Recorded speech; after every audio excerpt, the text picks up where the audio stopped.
Okay.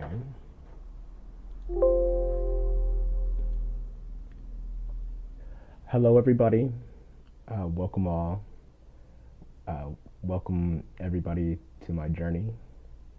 It's so nice to have anyone and everyone watching, wherever you're watching this at, from whatever point or period in time. I want to welcome you. I want to give you a little introduction to this series. My name is Djinn. Very nice to meet you. I'm using this live stream journey to document my progress and document my growth and enlightenment as a human being via art and jewelry and other mediums. Mostly jewelry, though, and this will be a jewelry journey channel, and I will share and document my progress and try to share any advice I have about life or the world or jewelry with you all. I really made this channel because, I have a lot of thoughts, and I feel like a lot of those thoughts could be helpful to other people. Oftentimes, I have told my listening ear or my presence was soothing or calming, and I want to extend that to people outside of my circle so that I may assist or help anybody who needs it. And also, in this art form that I have recently been discovering, jewelry fabrication, I have found a lot of things about myself, and I found many different ways to assist and interpret my own reality through works of art. And I want to interpret my reality to share. So I'm planning to be streaming about every day. The timing is a little sporadic now. I'm very new to live streaming, like blogging. I have another channel, which this first live stream will be uploaded to. Not the channel at the bottom. It is Gina the Depths for gaming on YouTube, Gina the Depths. But right here is my Instagram. This is Gina the Depths, but you have to spell it with the I in front. I know it's kind of confusing. So it's Gina the Depths, and that's my Instagram, where I'm planning to upload all my progress and my works. There's not much on there now. I'm planning for a soft launch somewhere in the next year. And here is my YouTube channel. This is the channel that I am planning to upload my videos to. Upload all the videos and really keep all my live streams together. I'm figuring out a lot of things for this live stream, figuring out exactly what needs to be done, figuring out like the technical components. I want to fix the audio, I want to get a better camera, but it's like slow beginnings. So I appreciate everybody who's sticking out with me and working with me. I've had a lot of friends on this journey that have really helped me grow exponentially. Looking back in the last 5 years of my life were all incredible journey and learning experiences. I often talk about making the unconscious conscious. I forgot what quote, who said that quote, but it's been a quote that stuck with me for some time now. Until you make the unconscious conscious, it will direct your life and you will call it fate. And I think that's very deep, very powerful. I'm a huge subscriber to fatalism. I really believe that our journeys and our destinies are written. They're written in a book and they're sealed. And on a human scale, because I believe there's so many different scales, and you have to exist and perceive different scales to interpret reality cohesively. And on the human scale, I believe there's nothing you could do about it. Your fate is written, and from the moment begin perceiving in this world, your fate is written. And for a lot of people, that could be a very harrowing concept.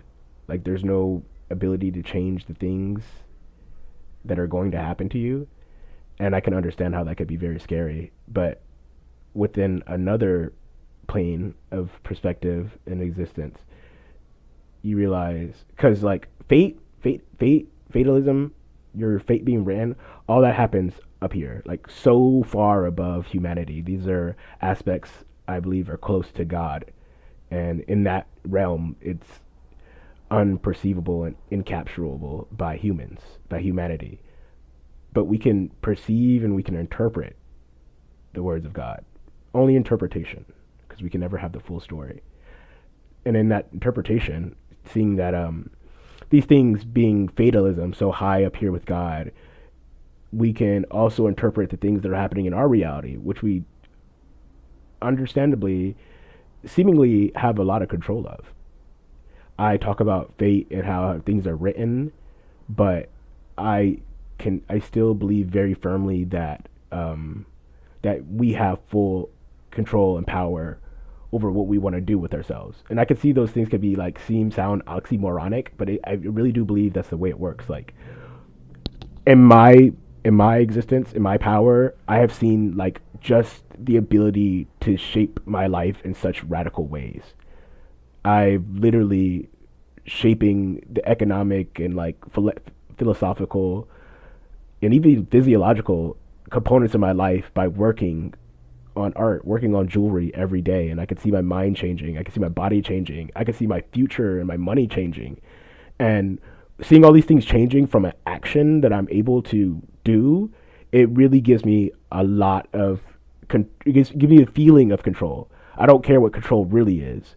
The feeling is good enough. The feeling is so present. And by being conscious in every moment, because there's a lot of my life, only recently within like the last year, 2 years. I'm 25 going on 26 now. I'm sorry, I'm 26 going on 27. 98 baby. Only the last few years of my life have I realized, the last year I've been living so unconsciously. And that could be a thing that's bad and is dangerous and like what I'm arguing you shouldn't do. But these unconscious moments, almost like sleepwalking, but led by fate. So it's like I'm unconscious and I'm sleepwalking, but this path that I'm walking is created by fate.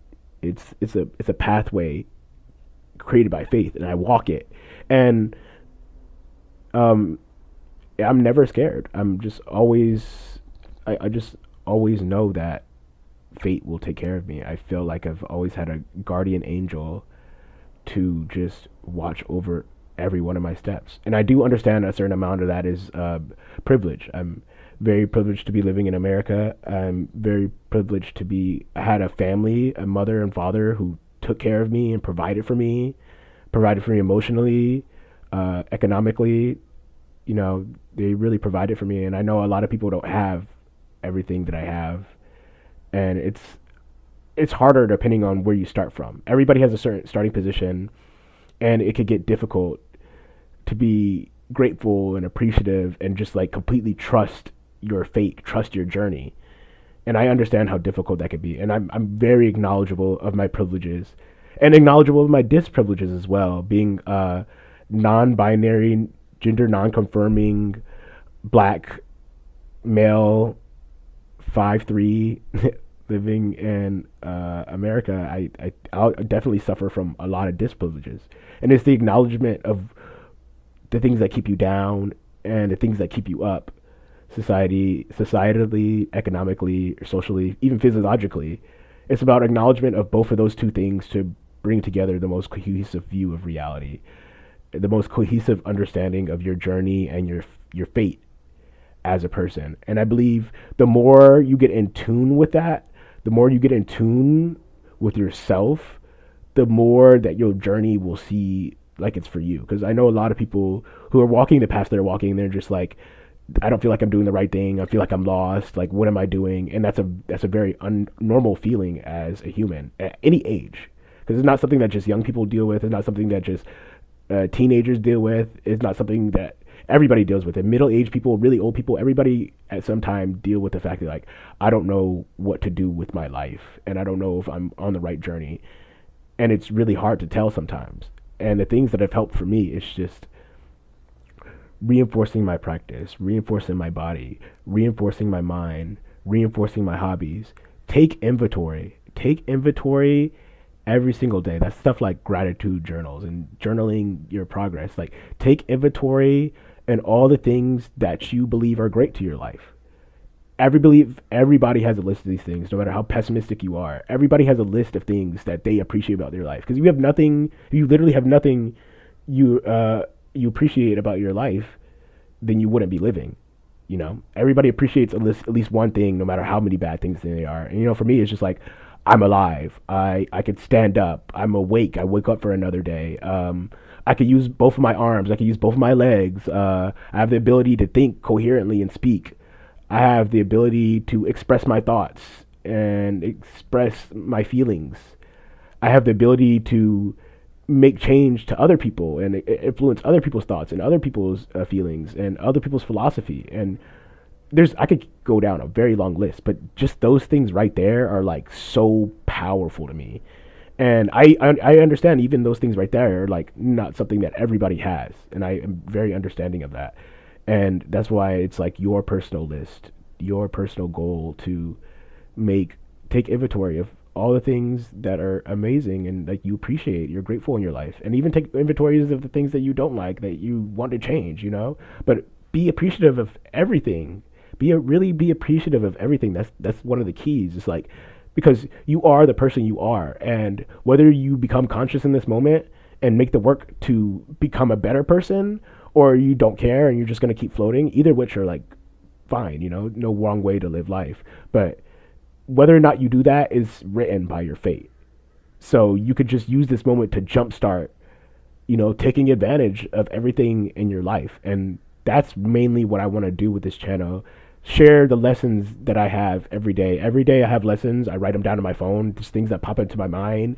And I want to interpret them and discuss them with myself or with people. If anybody wants to leave a thought in the comments, and I would be so happy to discuss anything, because I really like discussing this with myself. I like discussing it with other people. Sometimes I'm on Discord and I'm talking with random people, discussing my thoughts, discussing like philosophy and concepts. I'll tell you more about that later, but yeah, and I love that discussion, because I believe that discussion really empowers us and platforms that consciousness that I'm talking about. That consciousness is so important, because every moment I believe you should be conscious, and you should live a conscious life in every single moment, every single second, every single nanosecond. And it's really hard. And I've lived my life, like I said, unconsciously, basically all my life. And this last year, where I've been making it like a journey, like making it a promise to be like conscious in every moment, I've seen it been like incredibly beneficial in every single way. Like, I live my life manically in a lot of ways. My lifestyle, my habits can be unsafe at a lot of times. And I still want the full ability to exercise my ability to choose if I want to live a life in an unsafe circumstance or whatnot. But it's the prospect of being conscious lets me more readily and cohesively analyze the dangers that these activities are presenting in my life, and let me better like meter and adjust how I could put them into my life safely. So that's what like being conscious is about. I think it's really important. It's the most important thing to me. And I want to like discuss some more of the quotes that I've written down on my phone. I always go like whenever somewhere and a thought comes to my head, I'll just swipe down. And I'll press like the quick notes. You should like I don't know if you can see it, my phone's really bright, but you should try it out if you don't have it. At the bottom right hand corner, that little thing that's right here, it's a little quick notes uh, widget. I think it's called a widget, a little quick notes widget. And I think this is like one of the most helpful things you can have on your iPhone, because you're able to just like, as the thought comes to you. I'm not really good with like journals, like physical journals, because I lose things a lot. So at least with my phone, I could just upload it all to the cloud and always have like my information, always have my diary. Right now, I was writing a to-do list. I think to-do lists are incredibly important. I've only just started using them really recently, within the last few months, and I'm an incredibly unorganized person. I have like crazy ADHD, crazy ADD. I was prescribed Adderall for 9 years of my life, from when I was like a kid to basically a legal adult, which then I could like stop taking them. And like that just goes to speak like the levels of like unorganization. I've never been good at like academics, like traditional schooling. I've never been good at, because like it's so hard for me to organize and like track things. But I do understand how important that skill is for people. So the to-do list has been very helpful for me to like write down everything I need to do for the day. And if I don't finish that things, I'll like carry them on to the next day and arrange like my weekly to-do list of like the things I need to do for that week. And I've been using this recently, and it's been very helpful.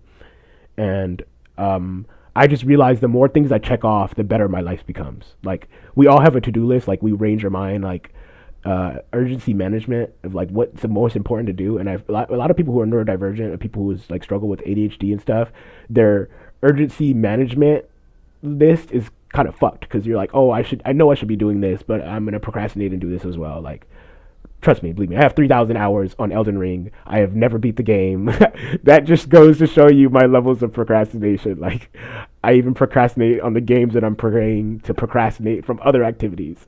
So using this list has helped me a lot. And I've just been writing down like all the moments that are like enhance my belief. Like last night I had a moment with my friends that are out with, and I wrote fatalism, because it was like just this moment. Like we were doing something at one side, one club, and then my friends were doing something at one club, and we just happened to meet up, and it was just like such a moment of like, if I didn't leave at this time, or if I didn't do this specifically at this time, things would have been different. It's just like those little moments that like really reinforce like that fatalism, which I believe. I write that down, because I'm like, there's been so many times in my life where I'm like, there's no way that could happen. Like the opportunity, the chances were so slim on this thing happening, and they happened. And I'm like, that reinforces me to show me like, one, I'm walking a path that is created for me, and two, like you're doing the right thing.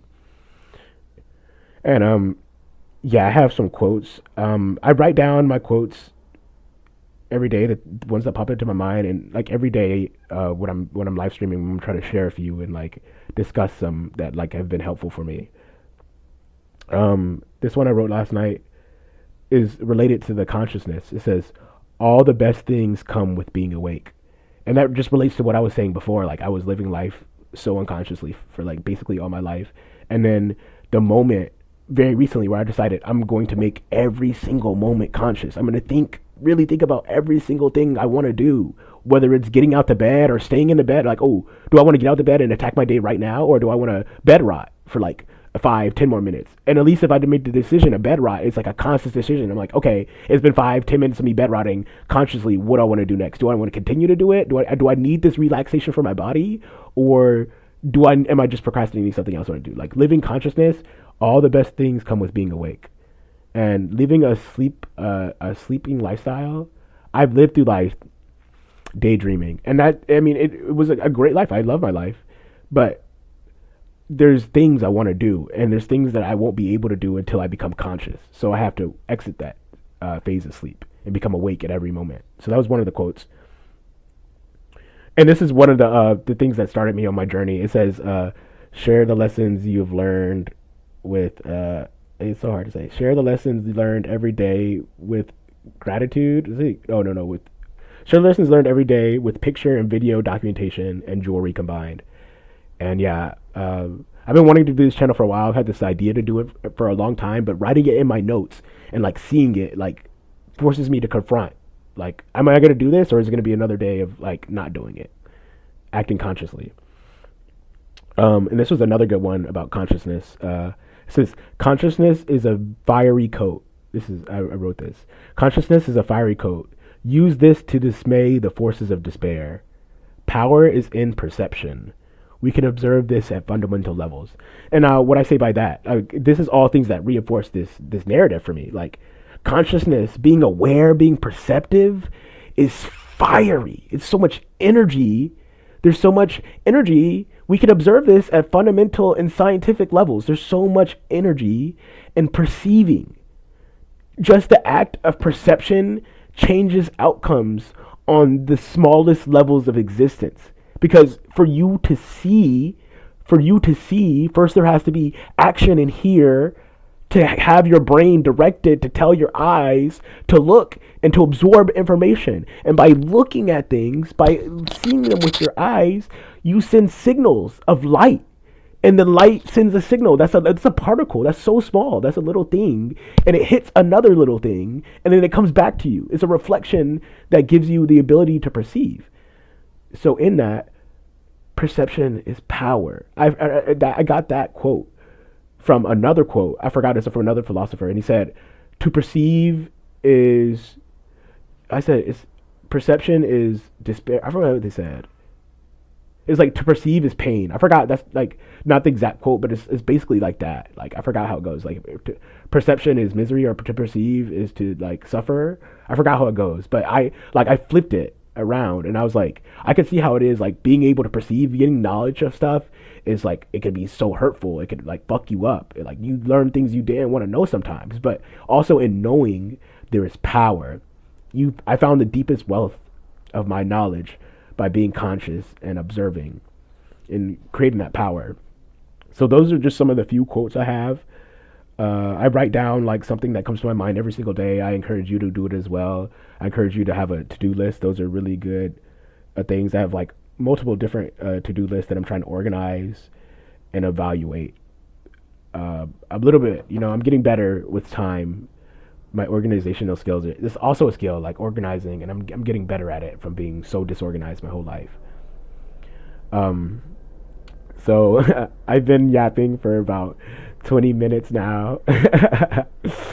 I want to move on to some of the other sections besides just the talk, some of the jewelry and stuff. So for my jewelry, I've been making jewelry for about 2 years now under the moniker Djinn'S.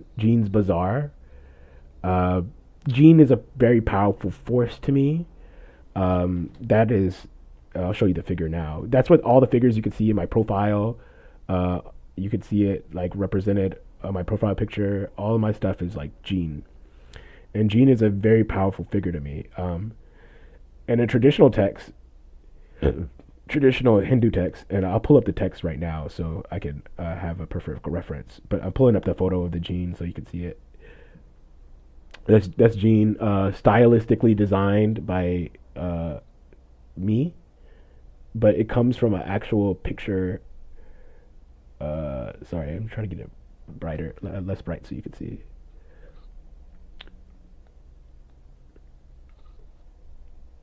Yeah, it's kind of bright, so I'm sorry about that. And the Djinn, which I've always perceived it, is, for me, I've connected with this figure really early on in my life. Maybe about not maybe 7 years ago, maybe like 10 years ago. I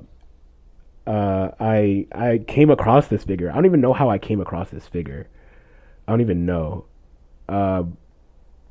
And I was writing a lot at the time. That's when I was in high school still, and that's when I used to take a lot of Adderall to be organized. And Adderall is really difficult substance to manage sometimes. And even with my Adderall, I was still like distracted. Not distracted. I was distracted from schoolwork. Distracted from the actual schoolwork I had to do, and was just like doing like writing and shit. Like I was distracted from the actual schoolwork I had to do, and I would just like write, and amazing writing, and I loved the writing. I'll see if I can find one of the excerpts from it and try to read it to you. But I was like writing like a story, very H.P. Lovecraft inspired, about like a presence that existed. It was like a deep presence that existed far beyond humanity and far longer than humanity.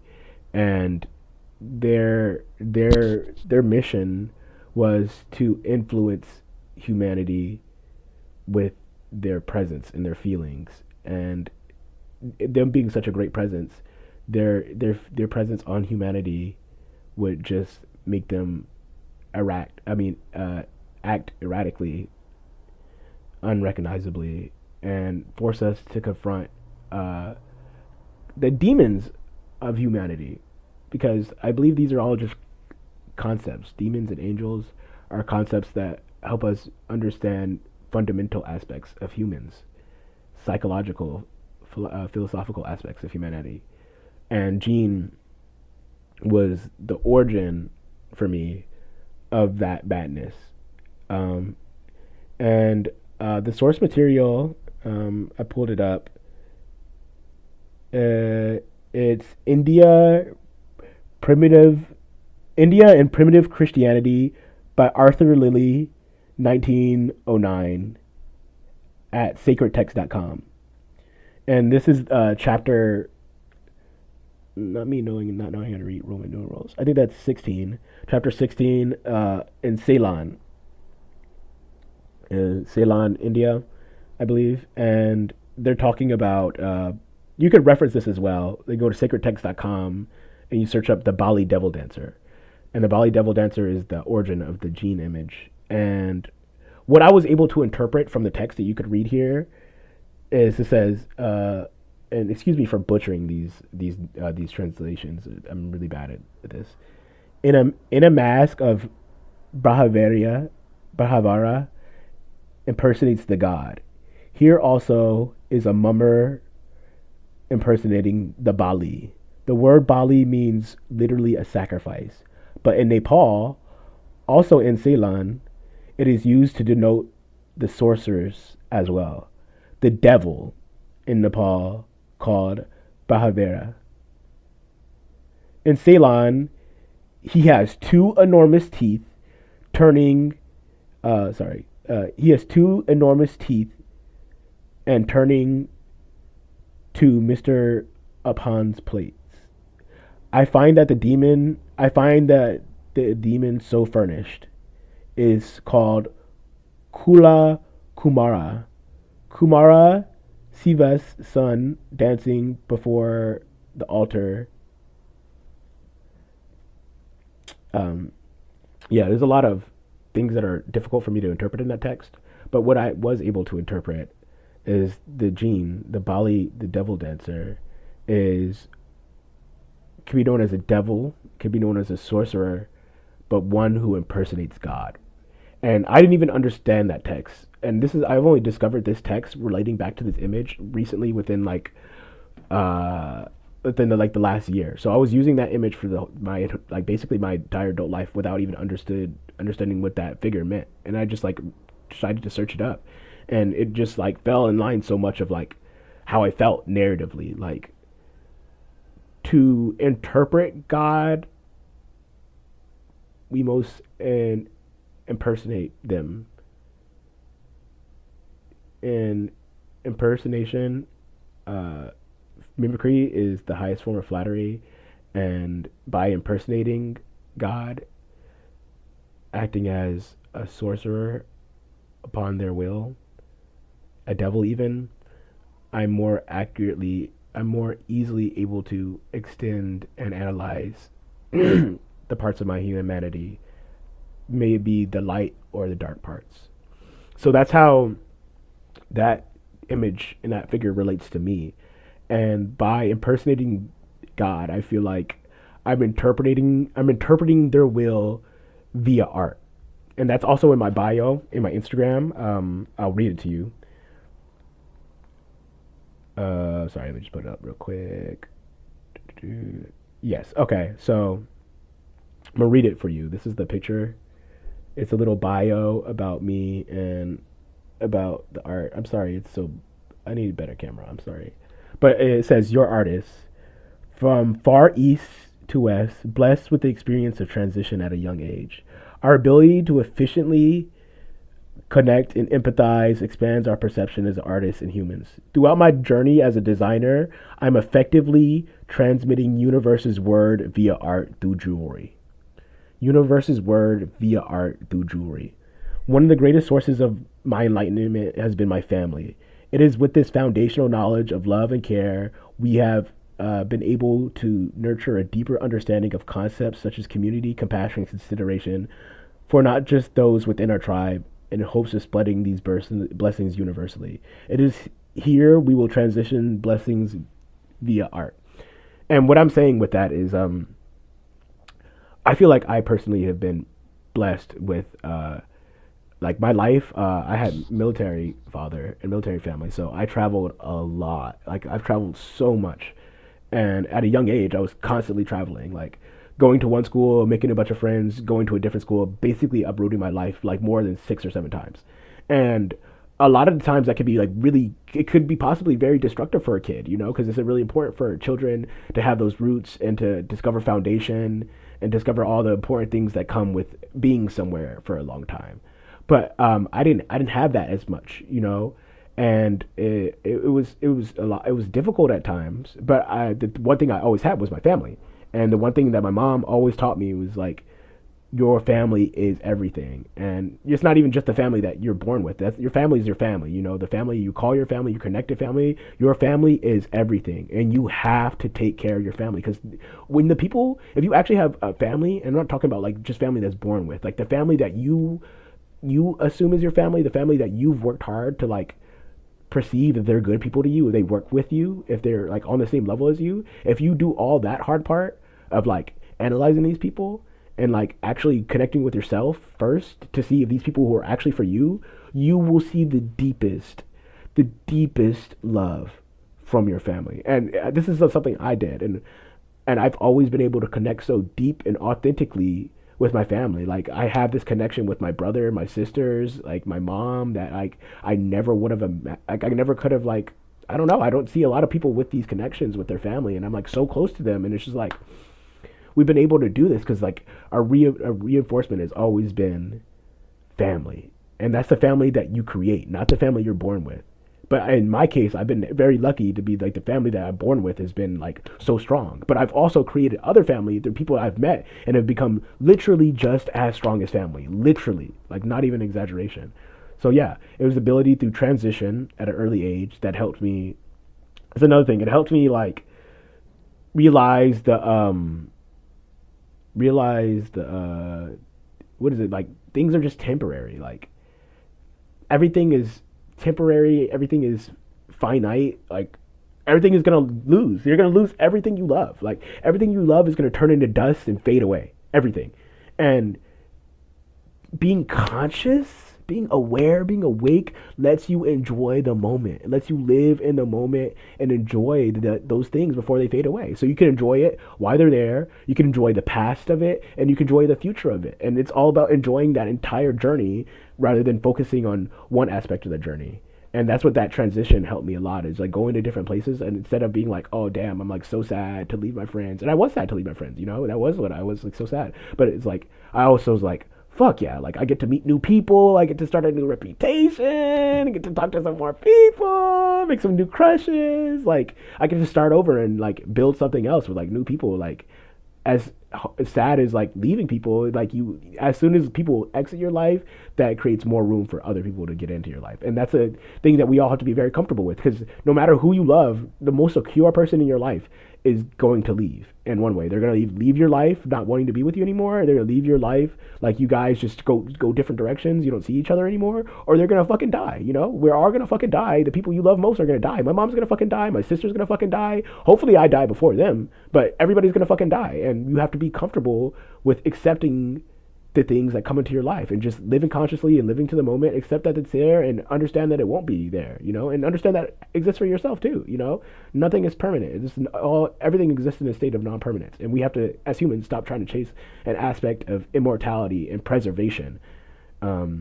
Games like From Software games and Dark Souls, Elden Ring really helped me understand the effects of trying to immortalize things, like trying to keep things living longer than they need to be will enter states of decay and rot. So the most important, I always tell people, the most important skill you could have is knowing when to let go, knowing when to call it. You know, when you're having a good time and nobody wants to call it, like, you need to know when to call it. You know, it's going to take you so far in life being like, okay, this moment was great. I had everything I needed. I appreciate it. I'm going to think about it like in a positive way, and I'm going to continue on, you know? So that's what the experience of transition has helped me with, and going through it. I also believe another really important part is, as an artist and as a human, is your ability to connect all things, being able to see a connection to things, being able to see how things have similarity, being able to see how because everything in this entire fucking universe is connected. And the better you are at seeing all the different connections, literally the more intelligent person you become. Because you could see, if you could see physics, then you could see how physics relates to fucking biochemistry. Then you could see how biochemistry relates to philosophy, and how that relates to like fucking quantum physics, like bio quantum physics. Like everything is fucking connected. And by being able to like understand how everything is connected, it'll let you better have grasp on the things in this world, like the concepts in this world that seem so far. Like that's how I'm able to connect death to love, and how loved one dying is also a beautiful experience for you. Like usually a lot of people can't see those connections, how that something like that could be beautiful. But life, death, love, hatred, war, famine, torture, all the good and bad things about life are connected. And we want less bad things. We want less war. We want less torture. We want less people to be suffering. But by seeing how all these things are connected, we can better able to tackle these things. Because a lot of people who want these things to stop, they can't see the connections in these things. And I think that's a really important lesson. And is that all about my bio? Yeah, and just the last thing is like I said, nurture a deeper understanding of concepts such as community and compassion and consideration for not just those within our tribe, you know, because I think that's a really important lesson. Like all of us work so hard to develop compassion and community and understanding, but we need to work harder to expand it outside of our tribe, because we can't just nurture the people who are close to us. It's hard work, but we have to work hard to nurture those who exist outside of us, you know, those people who aren't our family, those people who aren't even necessarily our friends. Honestly, sometimes they're our enemies. We have to, not even sometimes, we have to work hard to nurture an understanding and empathy with our enemies. And I think that's the thing that humans suffer from a lot, especially America and the Western world. Is like there's so many different types of people, so many different combinations of people, so many different ways that our minds can organize themselves. Think about that. Physiologically, genetically, your brain is so fucking complex, and there's like so many different ways that brain matter and all your neurons and all that different shit can arrange themselves. So for that just to be a reality, there's just so many different ways that people can exist. It's like such a varied way, and with that, we have to understand that people are drastically different from each other. Like no matter how close humans might seem, we're so far different from each other, and we all think we all have such different profound realities happening inside of our mind. If one of you could just hop in my head and watch the shit that I'm seeing, you would be blown away, and it would be the same for me to you, because we all live such profound, complex realities, and we need to understand that about each other. We need to respect that about each other, because there's not enough respect for the realities that other people are living. We see other people's realities that are so different from ours, and a lot of times we're just like, oh, that person's different. Oh, that person's crazy. Oh, that person's not connected to this reality. And while all those facts might be true, we need to respect that. And then we need to do, I think our job as humans, brothers, sisters in this world is like connecting with people and connecting our realities, even if they're absolutely different, even if they're opposing. We need to connect our realities and just have more connection and see, connect the things that are similar in our worlds, in our lives. And that's going to really embolden us, one, as a nation, as Americans, and embolden us as humans. We really need to work hard to get into the next phase of humanity, because what we're facing now with all this technological development, the technology is moving 100, 1,000 times faster than humans are moving, and we're digressing, or we're de-evolving by not being present, by not being conscious, by not being understanding and empathetic to everybody. Because by being understanding and empathetic to people and everybody around you, to the world, it makes you understand the world more. because you can let more in. You're not guarded all the time, you know? We have to be empathetic. We have to be understanding. We have to let our emotions flourish like a flower blossoming. Don't hide. Don't sequester your emotions. Don't hide yourself. We owe it even more now. I won't get into politics, you know, but with the state of the world now, we owe it, especially me as a queer person of color, I owe it deeply to myself, and not just myself, to every person who have fought hard, who have died for my freedoms, who have been tortured unmercilessly for my freedoms, for them to be able to, like, no, I'm going to receive this torture, I'm going to receive this heartache so that one of my future generations gets to live the truest life. The people who fought and died in the Holocaust, the people who fought in the fucking black rights movement, the people who fought to make America what it was, the civil wars, fighting slavery, all these wars that people had to fight for individuality, autonomy, and freedom, we owe it so hard to not just ourselves, to not just our family, but to all those people who fucking died and got tortured for our rights. I owe it to them. And that's the life that I live by. Like, nobody, nothing, you're going to have to shoot me in my fucking head to get me to not live the life that I need to live for not just me, but for everybody. I'm doing it for you guys too, you know? Me living my most authentic life gives me the ability to interpret these lessons and share them like I'm doing now. And it took a long time for me to get to where I'm at. And it took a lot of people to suffer, a lot of people that I don't even know to suffer to get to where I'm at. And our job is to live that life, live our life, and do our best to acknowledge those people who suffered for us, and do our best to live the fucking life that we need to live. I remember going to the Holocaust Museum in New York. That was my first time going back to New York City, or New York, since I was born. I was born in Buffalo, New York, and my dad took me maybe like six years ago to a trip to New York City, and that was the first time I ever been back to New York since I was born.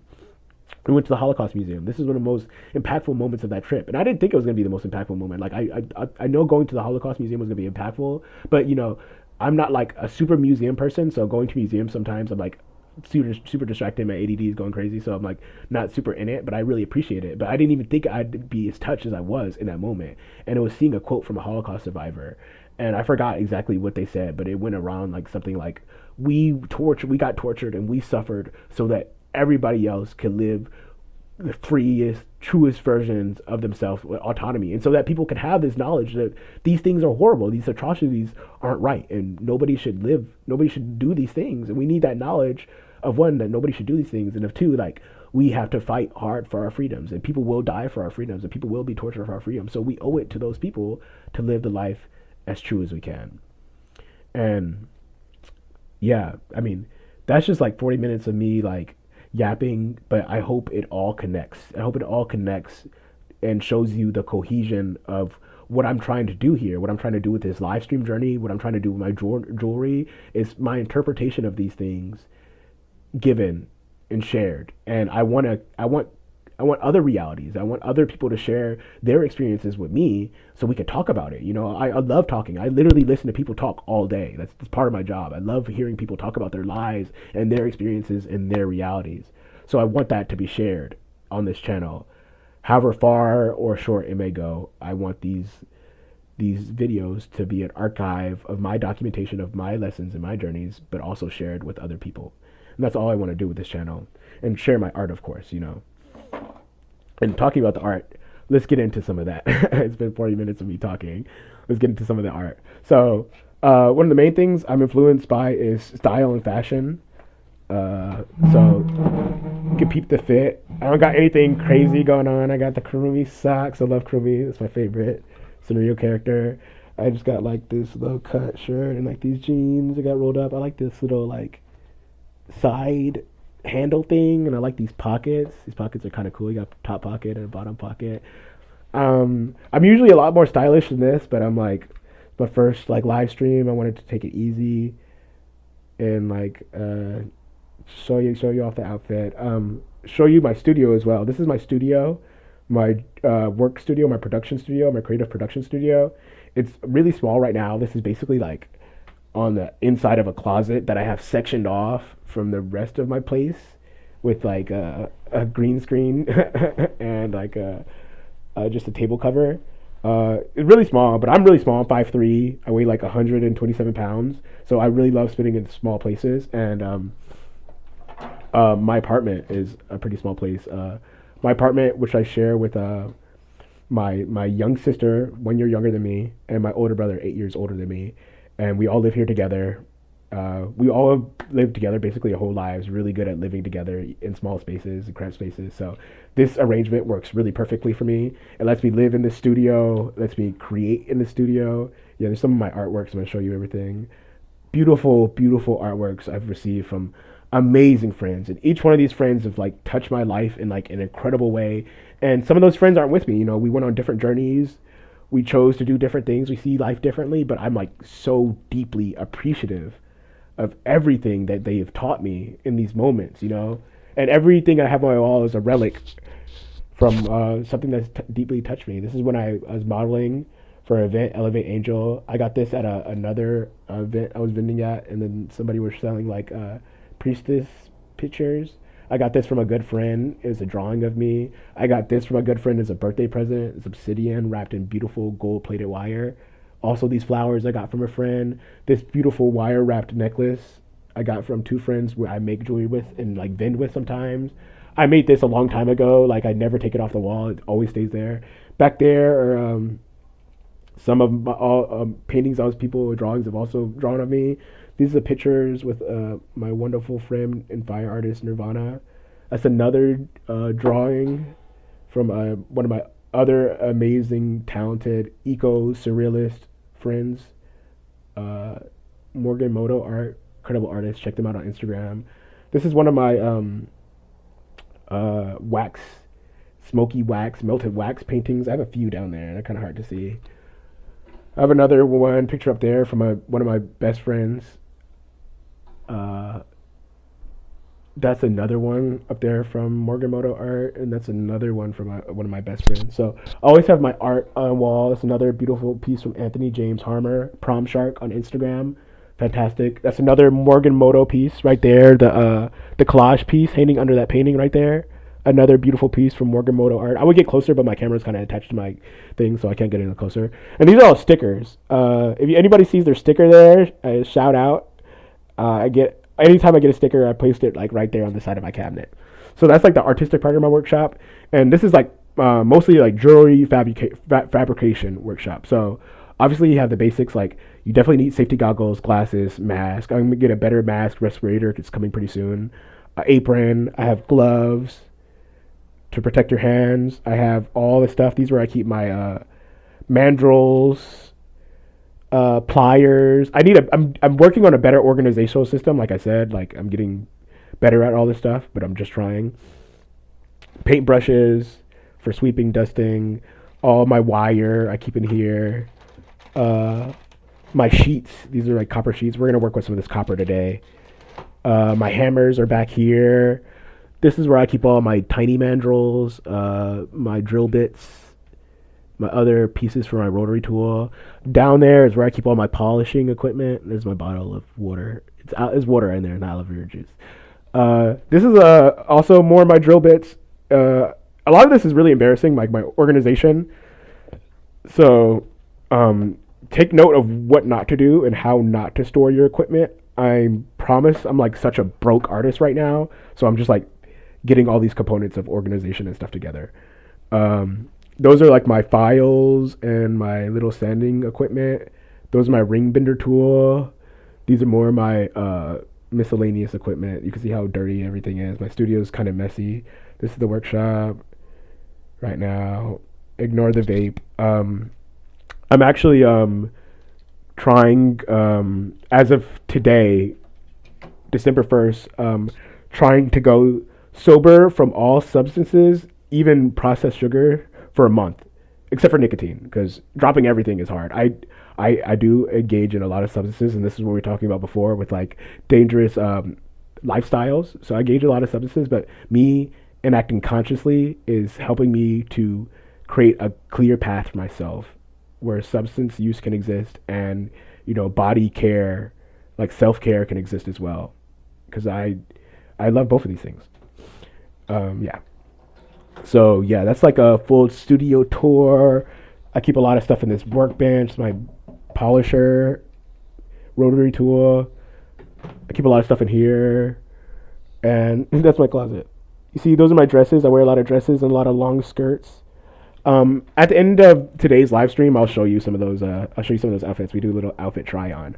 But now, since you know the person, non-binary, Djinn, you can now get to know some of the jewelry. Okay. I make a lot of.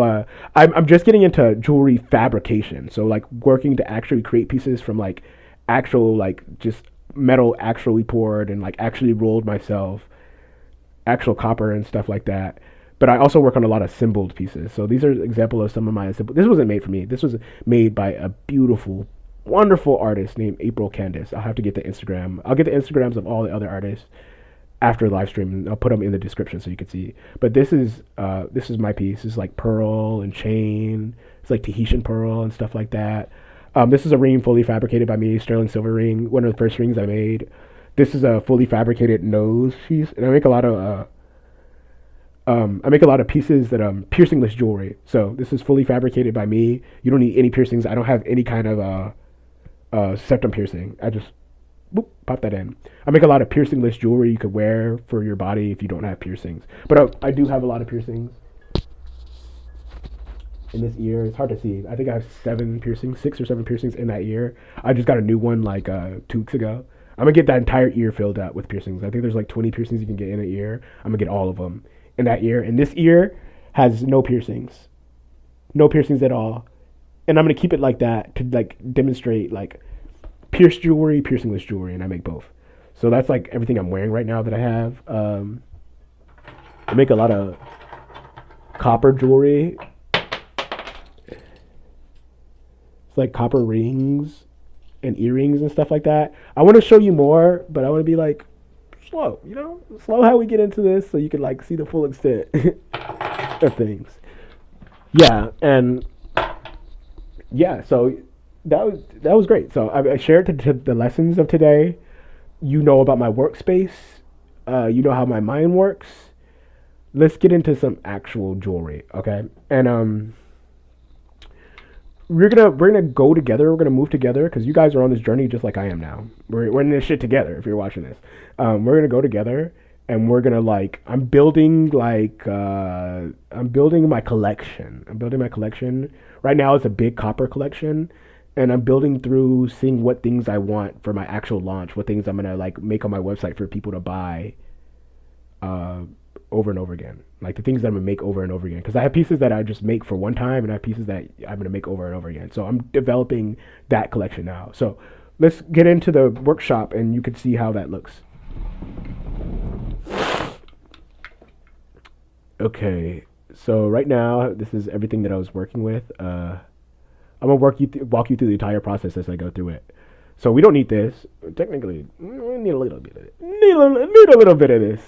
Since like I'm sober from everything, nicotine has been what's helping me. I usually smoke a lot of weed, but I figured I'll keep nicotine for this sobriety rather than weed, because I've been smoking weed. I've been using THC almost every single day of my life. Basically every single day of my life for like a decade. Maybe a little bit shorter, but yeah, basically there's been very few times where I wasn't high. And I mean, I've created and done such beautiful things with it, but I don't recommend that lifestyle for people. And I don't think people should live their life like that. And I need a break from that specific substance completely. I mean, for right now, I need a break. And as much as I love THC is amazing. I need this for myself to reinstate that power in myself, because at the end of the day, I know I love these substances. These substances are beautiful, but I need to know that I'm more powerful than any of these substances. So yeah, so just a little bit of break for the whole month of December, and then we're gonna go back. So I like to get started. I believe. Wait. Sorry, I had to sneeze. Sorry. The most important process to start is to clean your workspace. And I used to do a lot of cooking. And in culinary, we had this term in cooking. We had this term. It's called mise en place. Mise en place. And mise en place just means everything in place. So by getting everything in place, we organize ourselves and we make for the process to go a lot smoother because everything we need is right in front of us. So I'm going to show you everything we're going to need for this project. I'm making my famous plate earrings. I could call them plate or like shield or like card earrings because like when I make them, you'll see like they really resemble like plates or playing cards or something like that. So what we're gonna need, we're always gonna need a bench vise, some kind of what is this thing called again? I forgot what this thing is called. Oh, God damn it! I'm gonna link all the materials in the bio of the video. I can't believe I'm forgetting what this is called. Bench pen. Yeah, I think it's a bench pen. They come in a lot of different like shapes and sizes. This is one of the most basic and cheap ones. A lot of my materials I'm using are like the most basic and cheap versions, but I'm showing you what you get done with like basic and cheap versions of things. So yeah, that's what this is. You're gonna need a solder right brick because you're gonna need something to heat the metal on, a surface that absorbs heat, and a surface that reflects heat. You don't really need the surface that reflects heat, but I just like to have it. A charcoal brick. This is a soft charcoal brick, but I'd recommend a hard charcoal brick for like if you have sheet metal and you want to anneal it. Annealing is the process of heating metal up to rearrange the atoms and then cooling it down. It makes the metals more malleable. So yeah, solderite brick, soft charcoal brick, bench pen, bench anvil, ball peen hammer. I'm going to add some like stamps. So these are all stamps that I'm going to use and add onto the plate earrings. You're going to need a sharp drill bit to poke a hole and widen the hole because it's the earrings, so you're going to need a way for the jump ring to be attached. So you're going to need a rotary tool. Well, you don't need a rotary tool. You could also just stamp a hole into that, and I'll show you both methods. Okay, so you don't need that. I'm showing you everything you do need. You don't need everything. You don't even need stamps. There's a lot of ways I'll show you could use to like texture and add customization to your metals. But I really prefer stamps and I recommend them because this is a custom stamp I got designed by Stamps Workshop. It's a Ukrainian workshop. They did awesome work. I'll link that below too. That's my logo that they designed. And just having a stamp, you could put anything in a logo and then put it on the stamp, and that gives your jewelry, your art, a credible amount of customization. You also need some tweezers for picking up hot metal. I have a cup of water. Definitely use a glass. Don't use plastic like me. Don't be dumb.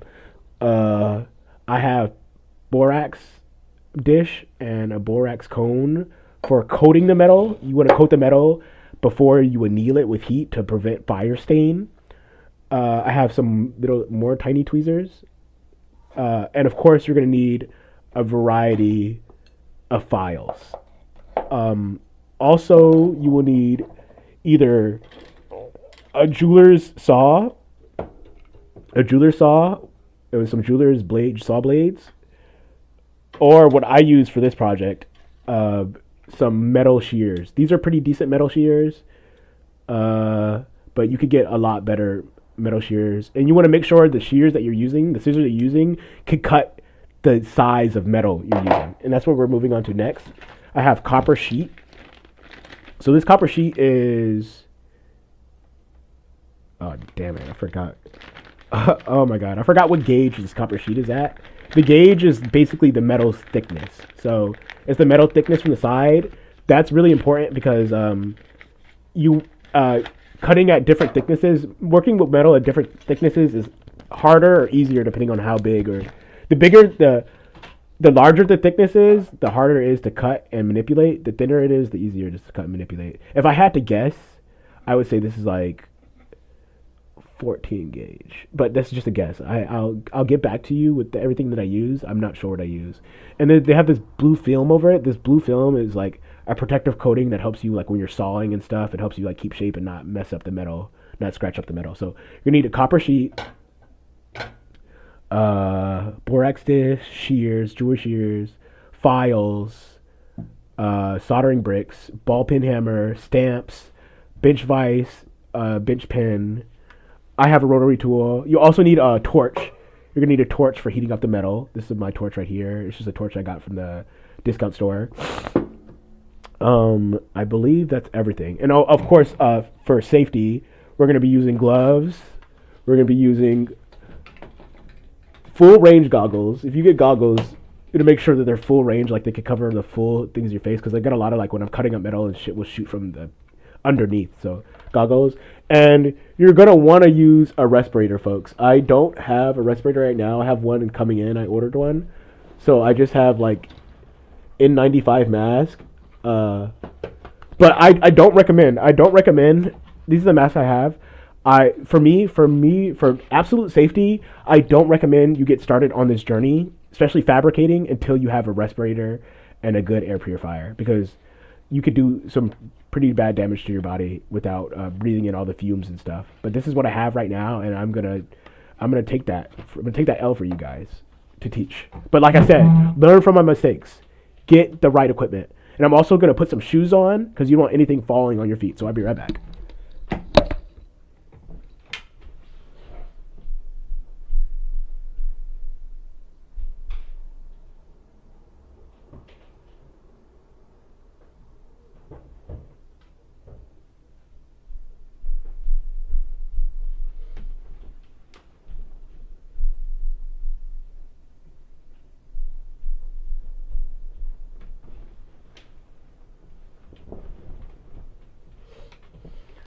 All right, peoples. Okay, let me just throw on my shoes. And another thing I'm gonna do. Another thing I'm gonna do with this journey is I'm gonna send it to all my friends. I have a lot of friends that I know personally and non personally, and I want to send them this journey so they can follow around. Like, how awesome is it to have a friend that you could like just tap in and see how they're doing and follow their journey at any moment. So I got my protective gear, I got my shoes, I got my gloves, I got my glasses, I got my mask, and I'm gonna put on my apron in a second. But first, if you will just give me some time, I'm gonna send this live stream to everybody.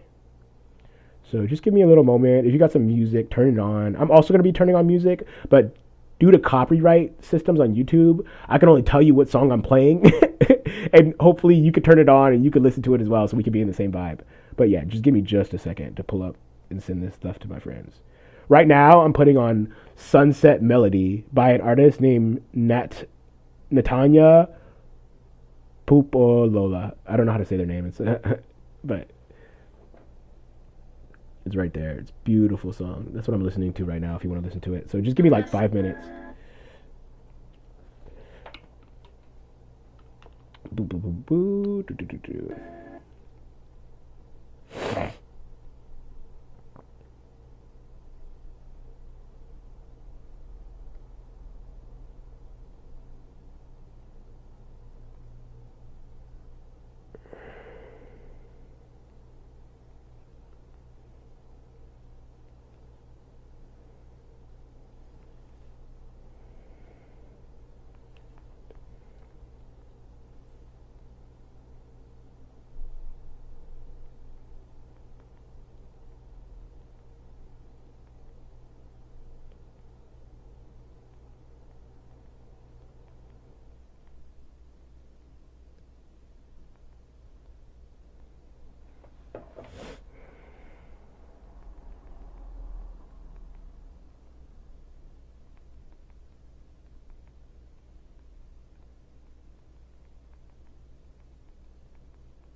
Okay, guys. I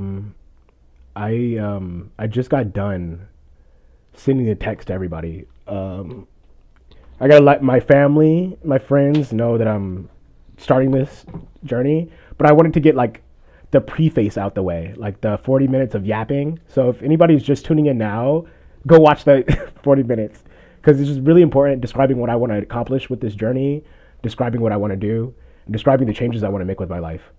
But like I said, let's get into the work.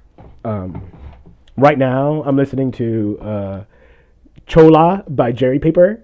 If you want to listen along, it's a really good song. So first, like I said, we're gonna get start with Apron.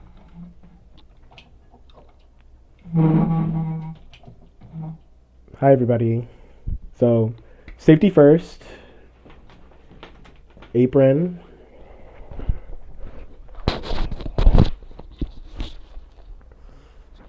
I need to get some new headphones. I don't like the way the apron like goes around the headphones. Yeah, make sure apron is nice and secure. Also, when you're making jewelry, you don't want to wear any jewelry because the possibility of things getting caught into each other is there. Learn from my mistakes. Don't do as I do. Take all this stuff off. Ring comes off. I just don't feel like taking this off, but ring comes off. Then we have glasses. And then we have our mask.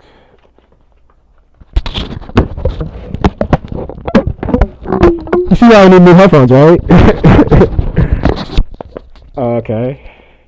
And then we have our gloves.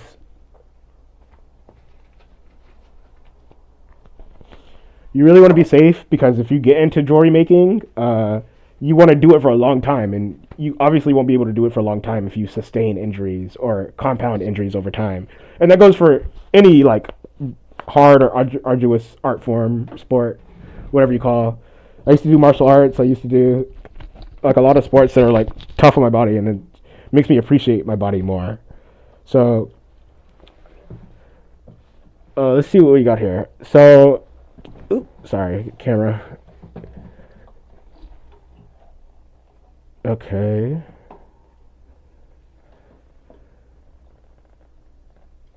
Sorry, I gotta adjust the camera a little bit. Come on, focus. You got this.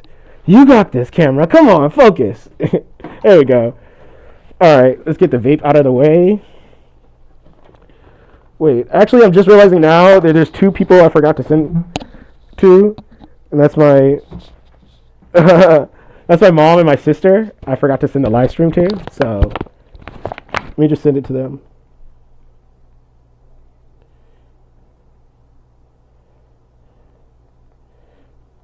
Sorry, let me just get this text out of the way.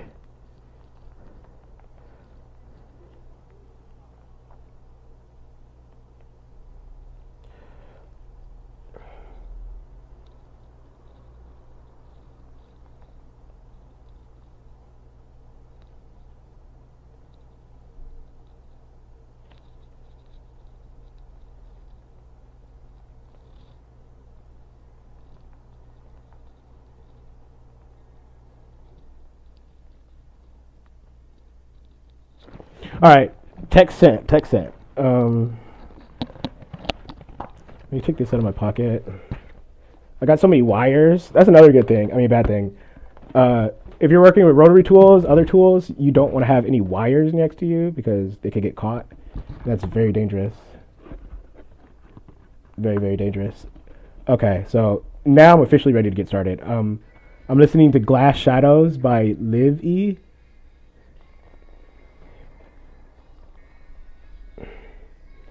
So that's a really good song. So let's get started.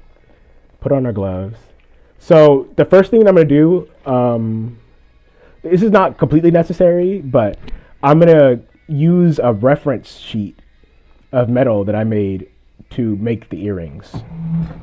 So I have a reference sheet of copper. This is my reference cut.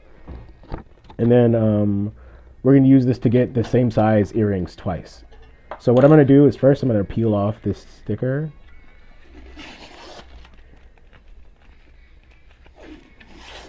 Yeah, so we got some nice clean copper. Look at that. Dispose of our waste.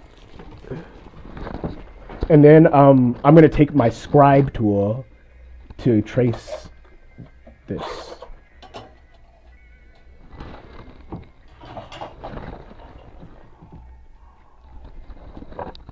Oh, also, I forgot a really important step in my jewelry making process is my documentation. I have a journal in which I document my art, the art I'm hoping to achieve to make, and like a lot of things I want to get down on my list. And I completely forgot about that, but every single time you step into your studio, every single time you step into your art space, you step in your headspace to do work, you want to document it because you want to document your progress and you want to document your failures, document everything. The more documentation, the more information, my brother taught me that. The more information you have, the more useful it becomes. Document everything. So make sure you're on a stable surface. I'm gonna take this glove off real quick to get a better grip. And simply, this is a pointed edge. It's a titanium scribe, so it goes into most metals. And just trace.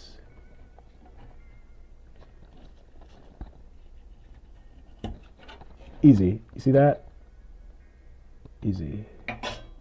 And then we're gonna get 2 of these. But first, I'm gonna cut this one out and then make another drawing so it's easier. Place my tools down. Mask on when we're using our torch. Solderite brick. And so right now, sorry, let me just adjust my camera. Right now, this is a very large piece of copper. And the thing about it when you're working with large pieces of metal is like the heat can distribute unevenly sometimes. So what I'm going to do with this piece of copper is I'm going to cut it. Yeah, I'm just thinking. Yeah, I'm going to cut it in half.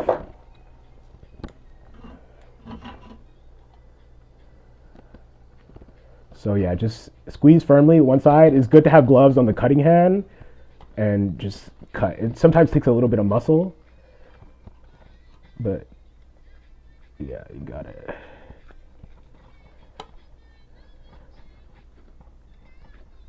Takes a little force, and when you're cutting with a lot of force, like the scissors can bend the metal and warp the metal. So this is where it comes in good to like have a jeweler's saw. A jeweler's saw blade helps avoid the warping because you'll just get a straight cut and the pressure won't warp it. The warping is okay for me because I'm going to use the hammer to flatten it down to the anvil. And the hammering is going to give it even more distressed and textured look. So I don't mind the warping. But if you're working with like more intricate pieces, like working with more intricate shapes and designs, you don't want to use scissors because scissors are going to warp the design too much. But if you're using like flat designs, like I'm just cutting obviously rectangles and squares, it's really easy to shape those pieces and hammer them back into shape. So I came from one side and I cut and it got really dense on that side, so I'm coming from the other side to, there we go. So this is the side with the print on it. Right now what's playing is All the Joy by Moonchild. Great band, so peaceful to listen to. My mom put me onto those people actually, they're really great. Me and my mom listen to a lot of the same music. She's awesome. So now we're gonna put our mask on and we're gonna heat up this metal. Actually, I'm just remembering now, I'm so sorry. Before I heat up this metal, I'm going to prepare my pickle solution.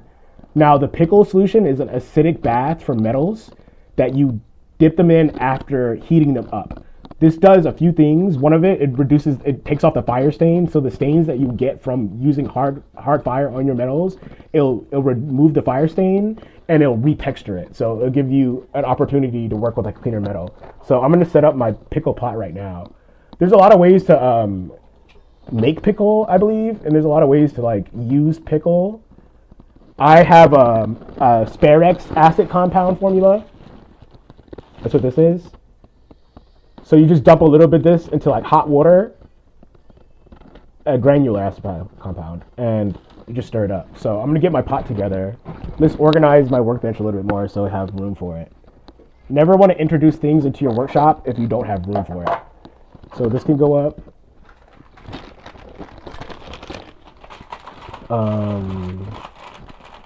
I'll just set these over here. Hammer over here. Tweezers over here. Charcoal block over here. Scribe over here. Reference metal over here. Take my towel and wipe everything down.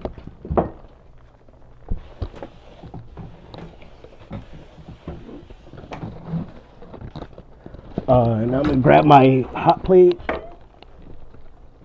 my pot.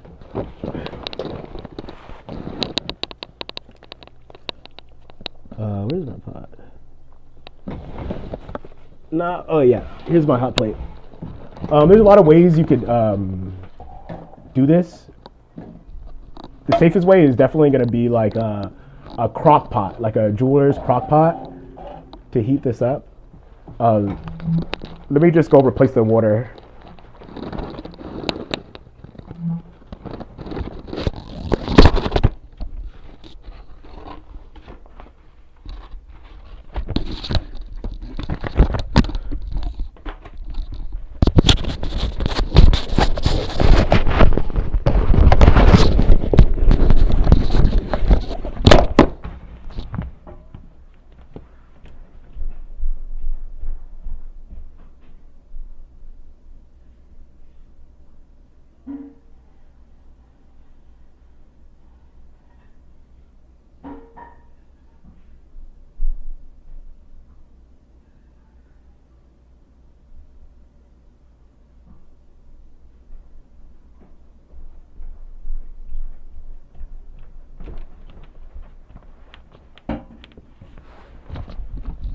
All right, I have my water, and especially if you're using a pot for this, you want to make sure that your pot is very clean, because the acid, the pickle compound, is a chemical compound, so it can be easily influenced by like other presences in the pickle, and it'll like change the way your metal turns. So yeah, definitely be careful with that. Get my pickle pot nice and secure. Right now, I'm listening to Monte Cristo by Boldy James. Incredible rapper. A lot of dark content, subject matter, but a lot of philosophical content, subject matter. It's Monte Cristo. It's the extended alternate version. Search it up on YouTube. It's really good. Okay. So now I'm going to safely administer the Sparex compound into the water. So this is the acid pickle compound. You want to be very careful with this stuff. It is acidic. So if you get any on your skin or in your eyes, you want to like rinse them out thoroughly, very thoroughly. Rinse the area out. And if it's like a lot, maybe consult, your poison control center for further directions. But mostly, just don't get it in your eyes. Don't expose it on your skin. You should be fine. So you only need a little bit of that, because we're only working with a little bit of metal today. And then I'm just going to take my copper tweezers, make sure they're copper, clean them off very thoroughly, and then stir that up a little bit. So that's going to be ready. Nice. It's going to heat up nice and hot. So for when we need to dip this in, it's going to cool it off. So now what we're going to do is we're going to wait for this to heat up a little bit more. And when this heats up more, we're going to heat up this metal. And then we're going to cut our piece. Now, I'm waiting for this to get timed right, because I don't want to heat this up too soon and this is not hot enough. So I didn't get the mise en place right. So when you're getting everything in place, you want to have your pickle pot and everything already in place and heated up too. This is the only thing I forgot. This isn't a necessary tool. I like using pickle because it gives my work a different look, but you can just file and clean all the fire stain off of your metal. You don't need pickle, but it does change your workflow. Making sure I have everything. Double checking. Yeah. Okay. All right, just like another 3 minutes. While we're waiting here, anybody and everybody who's watching, I really appreciate you.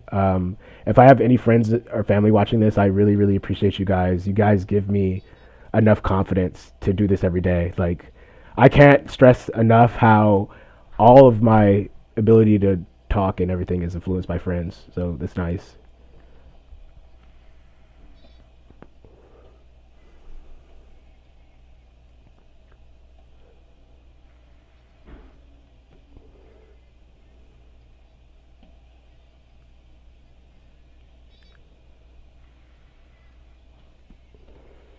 This is just about hot enough now.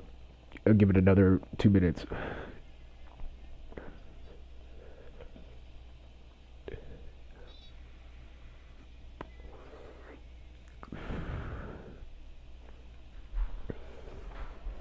I'm listening to Mud Baby Roo. I just found this song like 2 days ago from a YouTube short. It's called 40 More Reasons, and I like the instrumental in it is just like so clean. It's like this violin trap instrumental. It's amazing.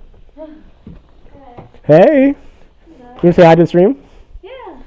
Hey, this is my wonderful sister. Hi. I say hi to all the wonderful people watching. Hi, people. Hi, YouTube people. We all know them, but Yeah. yeah. We get a lot of shit done as a family here. It's a big family, like, cooperative experience, cooperative living experience. It really helps organize everything, living with family. Not for everybody, but definitely for us. Right? Can you believe Mom fucking laughed at me? What the hell? She got mad and she laughed at me on the tennis court. Oh my god.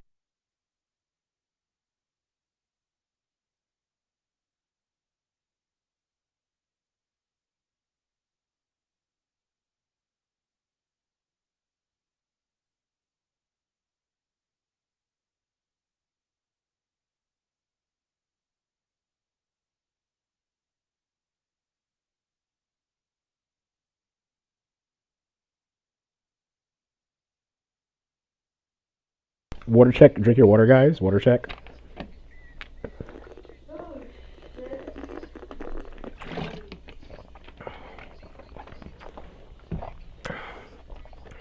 Are you okay?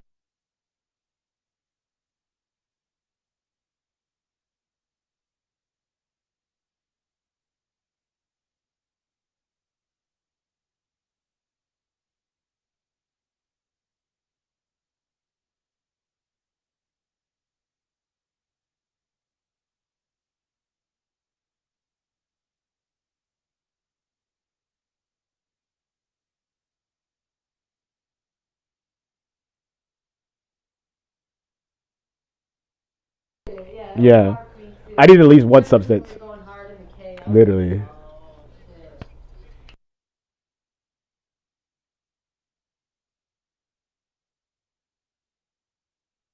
Okay, so this is ready. This is ready. So let's do the fire. Mask on. No, not even smoking weed. Weed is the main thing I need to take a break from. Because I do it every single day. I haven't been sober in a very long time.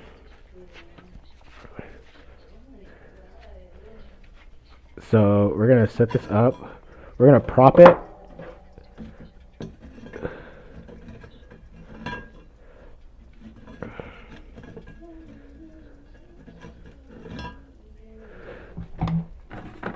Okay, I can't prop it, so that's okay. You don't need to prop it. Gloves on, mask on, glasses on. Let's do this. Oh, actually, before I heat this up, you want to make sure. Oh, sorry. You want to make sure your metal is absolutely clean. Clean metals help the acid better.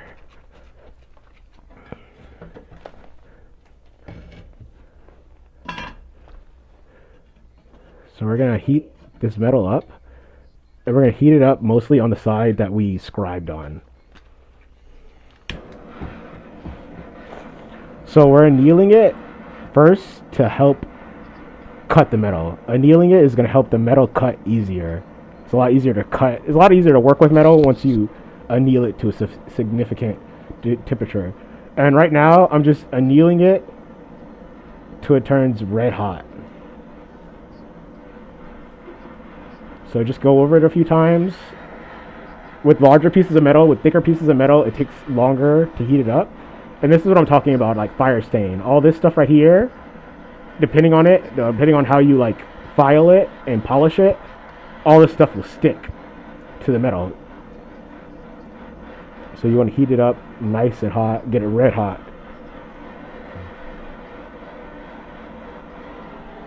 Right now I'm listening to Bernadine's by Boldy James and the Alchemist.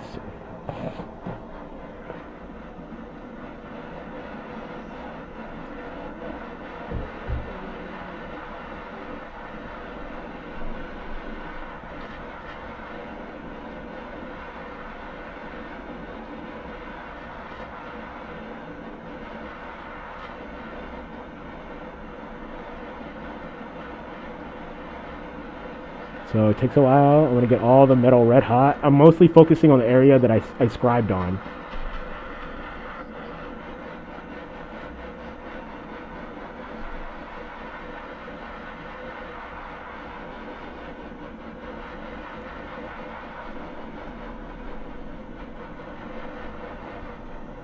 Put a little bit more power on this torch, yeah.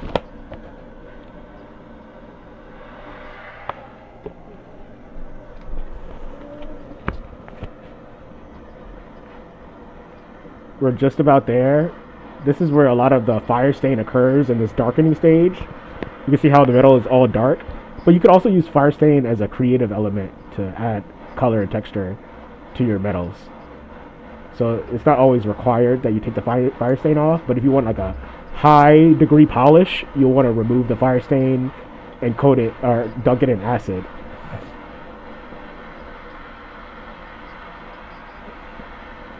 You can see it's just about getting red hot. It's just about there.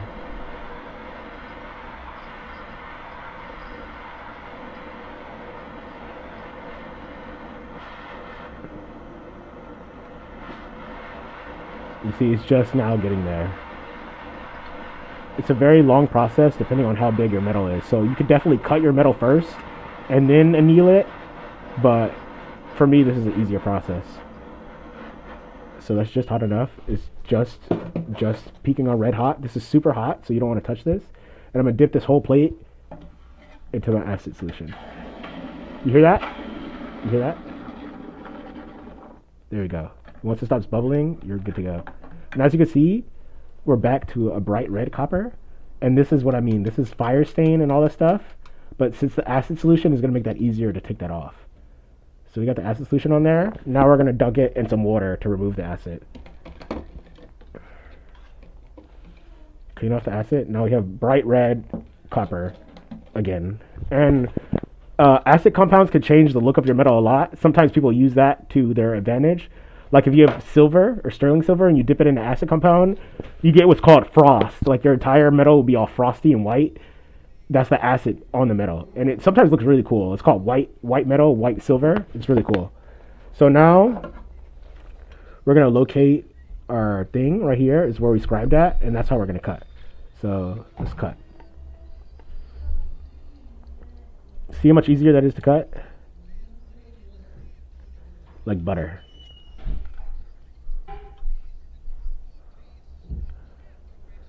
Easy. And this is what we're going to start out with for our plate earrings.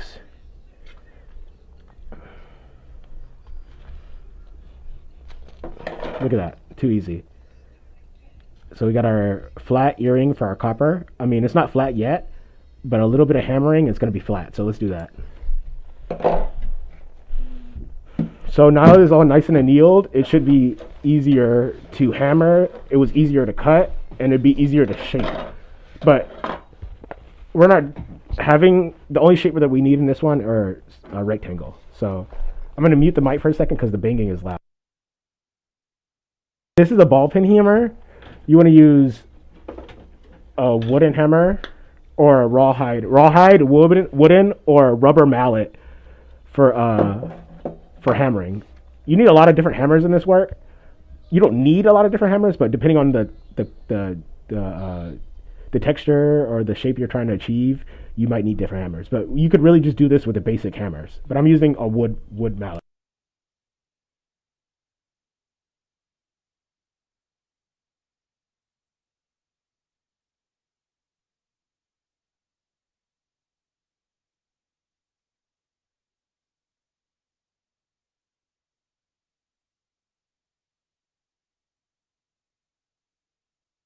Okay, so now we have a flat piece of copper, flat rectangle piece of copper.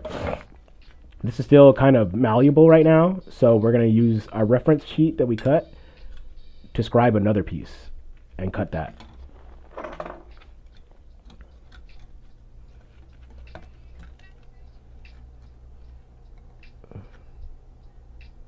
Just be very careful not to like overlap. And you can get it mostly good because get most of the shape right. It doesn't have to be perfect because we're gonna file out the corners. So let's cut again.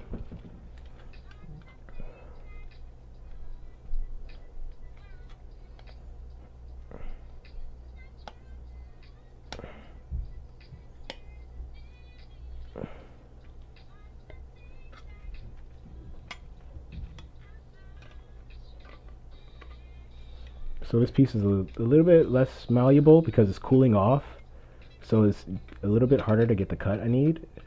It's okay. Just a lot of this work is like feeling it. You gotta feel it. You gotta kind of like do what's right for you. So if you're a tactile person like I am myself, it's a lot easier. Another tip, always collect your scraps. You could always do things with scraps. There's so much stuff you can do with scraps. You can melt them back down. You could honestly just take all your scraps and melt them down to like value and sell that like just whole if you wanted to. All right, so we got our 2 pieces of copper. This is what we're left with, and this is the scrap. We'll see if we can do something with the scrap later. So let's put that back up, put the scrap back up.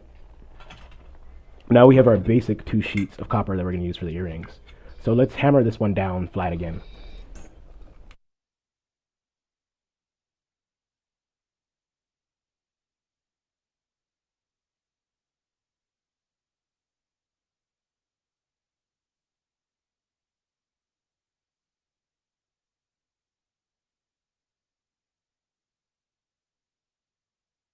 So now we have 2 flat pieces of copper, just about identical in size and shape.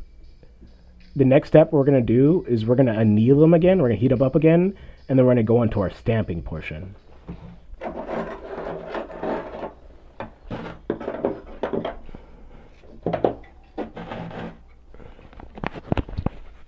So remember, just like I said, make sure you're using all your safety equipment.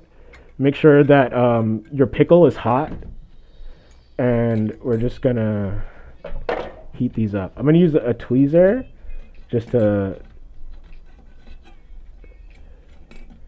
Actually, no, I'm not gonna use a tweezer. I don't need it. Let's just get these nice and flat. These are gonna heat up a lot quicker than the other stuff, or the other sheet of metal, because they're just 2 lone pieces of metal. So watch how fast these heat up. They heat up really fast. See, we're already getting darkening on this one. Obviously, with a more powerful torch, you're able to achieve these steps a lot quicker. This is just a butane torch I bought at the dollar store. You don't need a strong torch to achieve like annealing and like soldering. You just need like a decent torch. And I will tell you the BTUs on this torch as soon as I'll put it in the description. Look how quickly those metals are changing color. They're also changing in malleability as they get hotter. So that means easier to manipulate. Slow down your flame. Focus. Fire control, flame control is a really important step in jewelry fabrication. You want to have really good controlled hand for a flame. Make sure your flame is really controlled. That really comes in handy when you start doing like really, really fine soldering, like earring bezels and stuff like that. Earring settings, like gym settings. Like you want to be really good at controlling your flame and watching the metals. Like now we can see the metal is red hot. So we're gonna do this. Now that it's red hot, we're gonna hold it for like 10-15 more seconds. And it should be good. So I'm gonna turn my torch off. Get my plates. 1, 2. Watch the bath. Watch the bath. I know it's hot, but sometimes you gotta watch the bath. Watch the bath. Good. Sometimes it's hard to pick up though when it's all flat.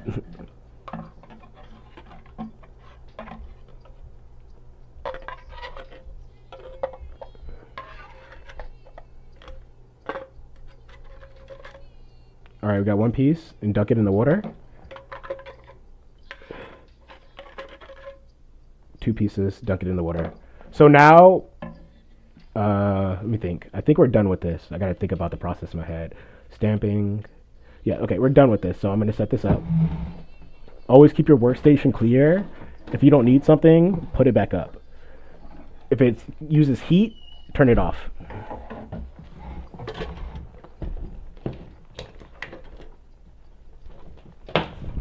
Okay, clean our workstation.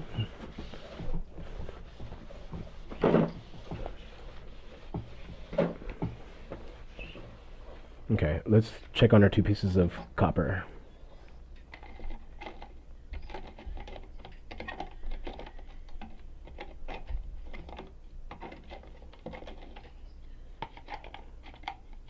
Sometimes it's hard to fish out of there since they're so flat.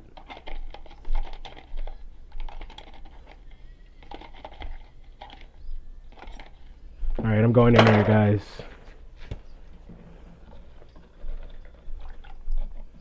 Two pieces of bright red copper. I'll clean my hands off. Okay, so now since we got our 2 pieces of flat copper sheet, we're going to texture and stamp them. So let's move these onto the mallet.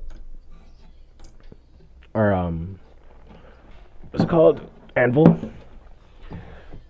There's a lot of anvils and a lot of hammers you can get when you're getting into metal texturing and metal stamping. A lot will be very, very useful on your journey. A few of the things that I've been told that helps, you want to use a very dense hammer. So I have a semi-dense hammer, and you're going to see the results of the stamping from that. This is the ball peen hammer, I mean.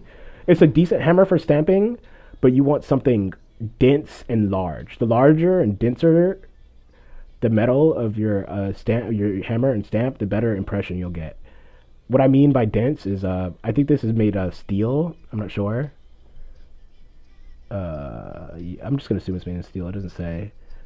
So steel is good, but with denser metals like brass and lead, when you're striking the stamp onto the metal, whenever you hammer, vibrations get created, and the less vibrations you get, the better control you'll get on your stamp, and the better impression you'll get onto your metals. So a really dense hammer helps with that. A really nice firm stamping block. This is not a stamping block. This is just a anvil connected to a vise. But if you get a standalone stamping block or a lead anvil, that's gonna help really reduce the amount of vibration that occurs. The more vibration you get, the worse your impressions are going to be from your stamping. So you want to make sure you have something that has very little vibrations. Dead blow hammer. This is not a dead blow hammer. This is just a ball peen hammer. Dead blow hammer, like a brass or a lead hammer, and a nice solid firm base that, like, when you bang it, it won't vibrate. Like, even this connected to my bench, it vibrates a little bit. I'm working on getting a better anvil and bench setup. But even with this, it vibrates a little bit. And a lot of this work is feeling out the tools and then seeing what you're able to do. You know, just it's a lot of like tactile feeling based work. So this is what I have for now. This works for my setup and my price, and I'm gonna show you the results we can get with that. So first we're gonna start with I have this is kind of hard to see. It's like a little circular impression stamp, and I have like this cross stamp. So we're gonna clean off our anvil, clean off our metal, and then set it firmly onto the anvil.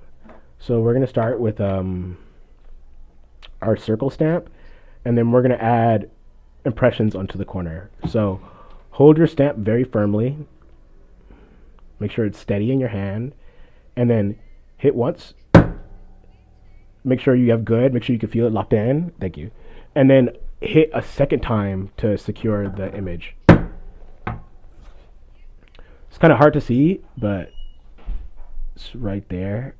Yeah, there you go. You can see it. That's the impression. And that's a good stamp right there. You don't want to go, like I said, get a feeling for it. You don't want to go too deep, because if you go too deep, you could like puncture the other side of your metal or really fuck up your stamps. So just like get the feeling for it. Like you got to experiment a few times to see what you like. Get the feeling down. So I'm going to go another again with the corner.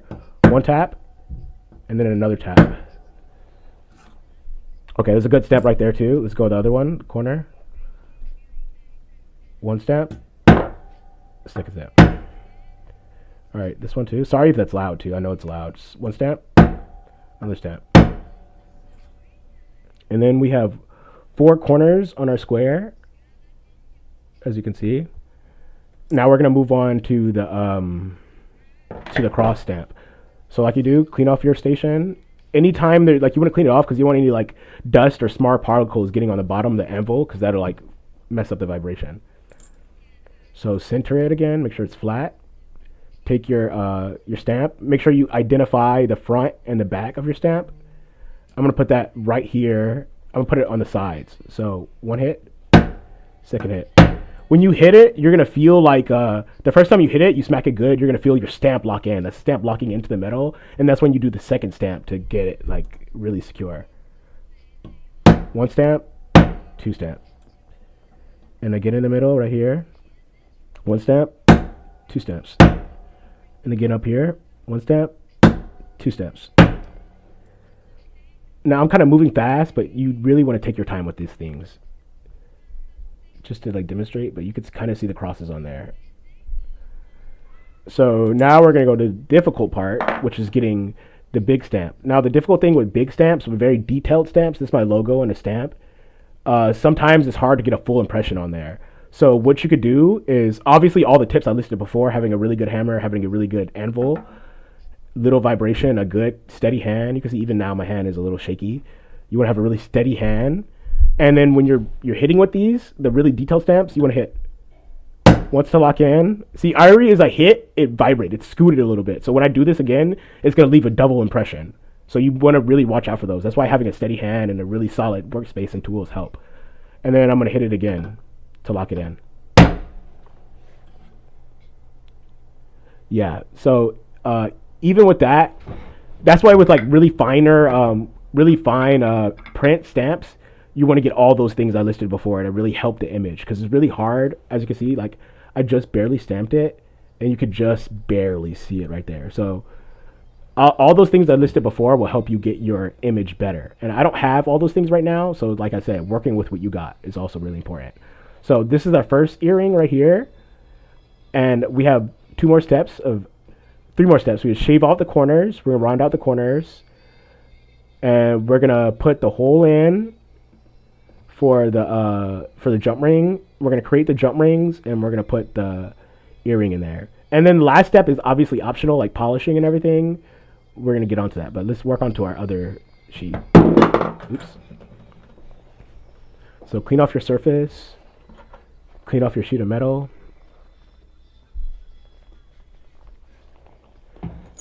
Make sure it's nice and flat. You don't have anything else on your anvil, or if you have like a stamping block, you don't want to have anything else on it, because other items on it will vibrate. Obviously, we don't want any vibrations. So, starting with our circle step, just like before, we're going to place it firmly on there. Make sure your hands are steady. Hit one time, and a second time to lock in. One time, second time to lock in. One time, second time to lock in. One time, second time to lock in.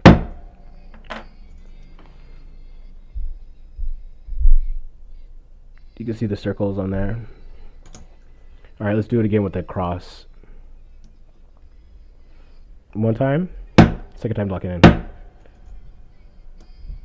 And it really helps when you're making designs. This is kind of free-handed, but when you're making the designs, you want them to be good. Like it comes in handy a lot when you're using, like, if you're doing letters or words.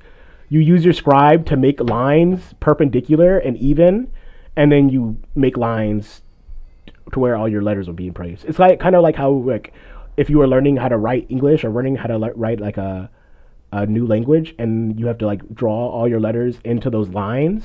That's kind of what it's like. You want to create that for yourself. But like I said, I'm freehanding this, and I'm not using anything that needs like super precise measurements. So it's not that serious.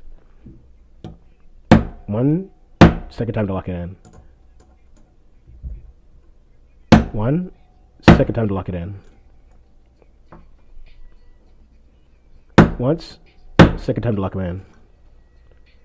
We got the cross impressions on there.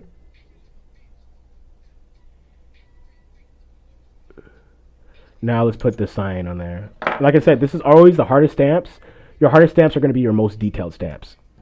So let's see if I can get a better impression right now.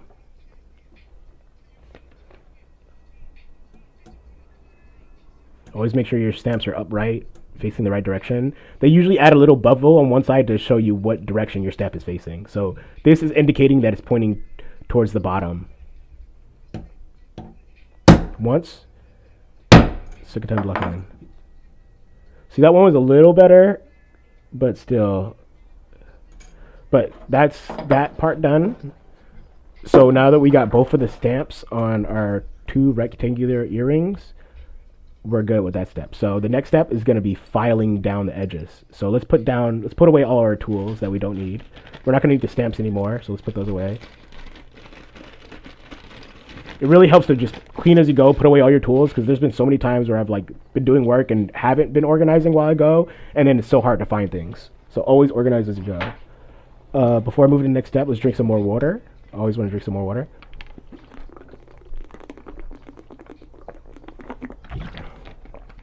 Make sure you guys got water, you're drinking it too.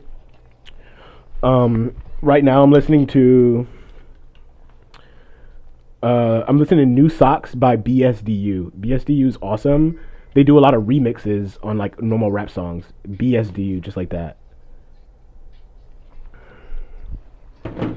Okay, so now we got our two pieces of metal. I'm gonna turn this vise around so that the bench pin is facing me. Lock it in, lock it back in place again. Clean up our workshop.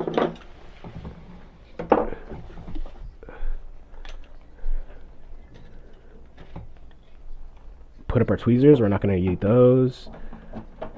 We're not going to eat the wooden hammer or wooden mallet. Put that up. I'm going to keep the ball peen hammer out because I might do texturing at the end. I'm still haven't decided. We're going to put up our reference piece of metal. Let's put that away. Okay, now let's move on to the filing. So filing is pretty straightforward. It helps to have some nice sturdy gloves because the gloves help keep the grip on your file. So I'm going to throw the gloves back on. And I'm going to start with a large file. All files have different file sizes. Like it depends on like how coarse they are, the grit, and how far the lines are spaced upon each other. Like you can see this file is a lot different from this file. And I have a few more files. You'll find yourself buying like a lot of different versions of the same tool because like you need very intricate tools that are very similar. Like I have like almost 7 different hammers. Don't even ask me how many files I have. So For a rounded corner, for rounded corners, the easiest way to do that is file the corner straight down. Let me see if I can get a little closer. Yeah. So I'm gonna file the corners straight down first. So just with a sharp edge on your file, just go straight down. When you're filing, you don't want to go back and forth. You want to go in one direction and just keep that one directional movement. It helps save your tools better, and it helps the grain of your metal.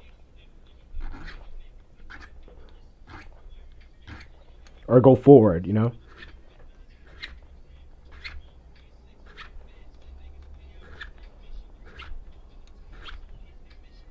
So determine how much shave you want on your corner. So you can see this is already a little flattened. Now I'm going to round it out. So for that, I'm just going to pull it and slightly change the direction.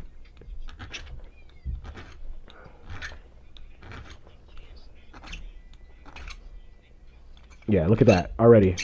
So that's a rounded corner right there. All right, let's do the other one.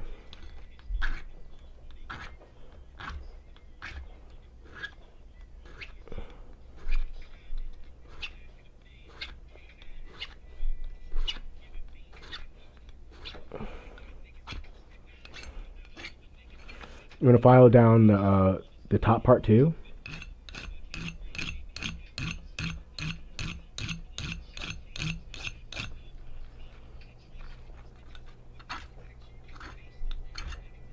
These corners are still a little like flat, so I'm going to round them out a little bit more. When you start working with jewelry, it's all very difficult and daunting, but it really helps when you think about it like making clay shapes or forms. Like when you understand the basic forms of things, you will understand how your tools work, and then you understand how to achieve those forms with your tools. Like it's really basic shapes that make beautiful stuff with metal, like stars, hearts, circles, like a square. I'm using a basic rectangle to make a beautiful piece of jewelry. And it's just really simple things that you could do to your metals that add huge accents, like the stamping, the discoloration. I probably won't keep this color profile, but this is like a heat treated copper profile. And like, of course, the rounded out corners is all these things that add little accents that add a lot to jewelry. So it's like learning the small things first when it comes to metalworking. So like I said before, kind of just pulling and rounding around those corners. As you can see, that very quickly creates a rounded corner. You want to make sure you have like really good tools. I mean, I have a lot of cheap tools, and that's not good. Really quality tools will make your work faster, and you'll have to spend less time wondering why something is messed up, because it definitely won't be the tools.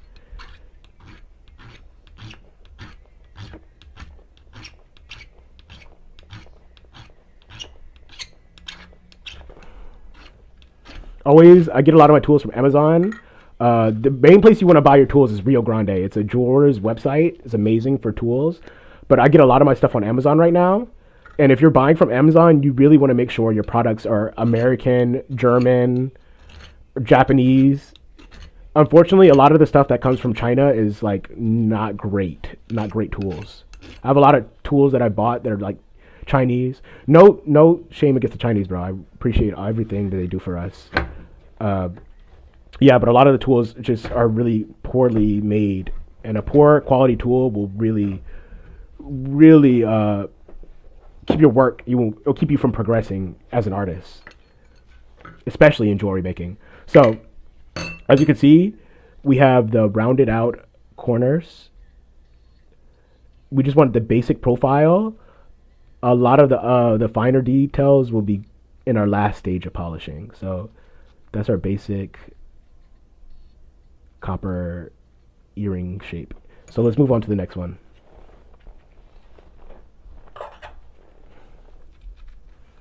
All right, same thing.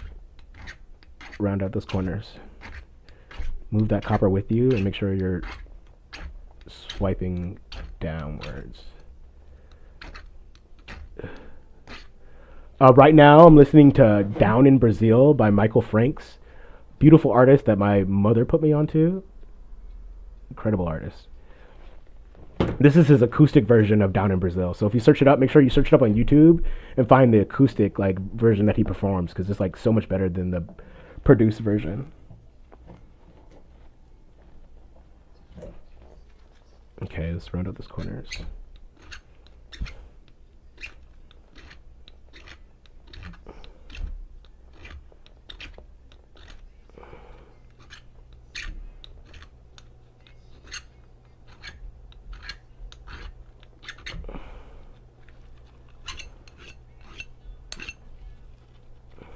All right, we got 2 corners down, nice and rounded. Let's get these corners.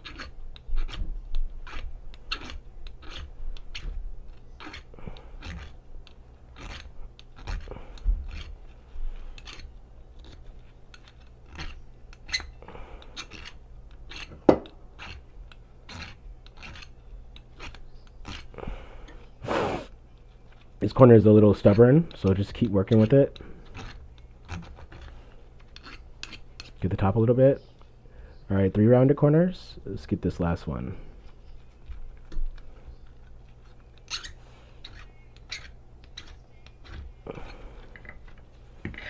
Use your bench pen, you know, kind of just like get in there.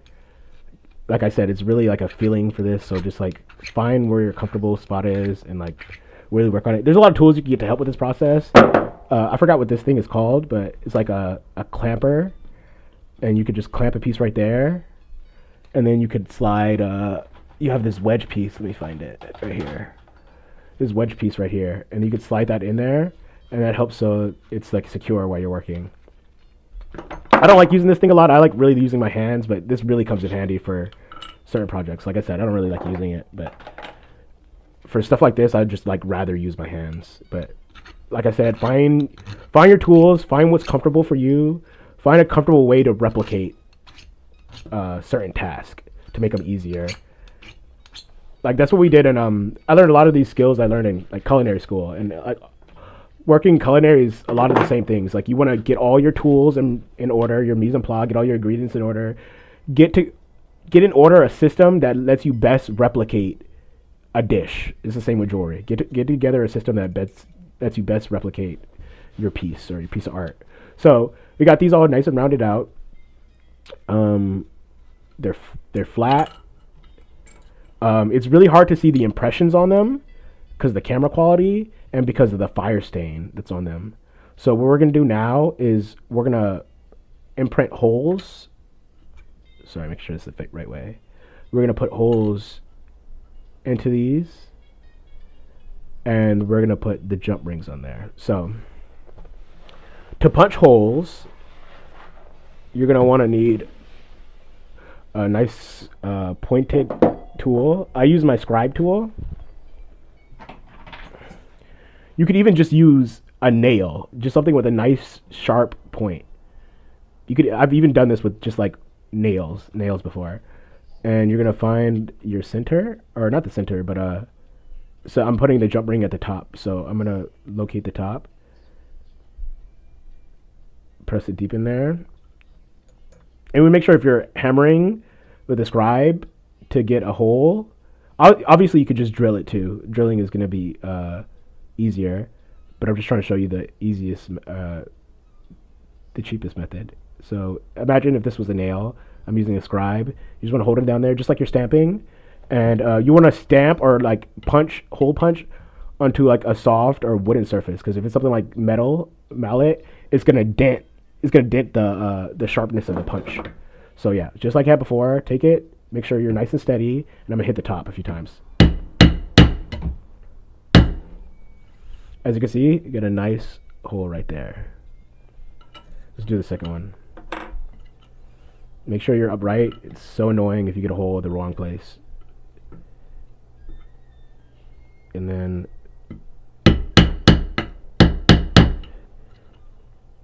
two holes. So the thing about hole punching with a scribe or a nail is when you dent, you get this protruded part right here. You see that little protrusion?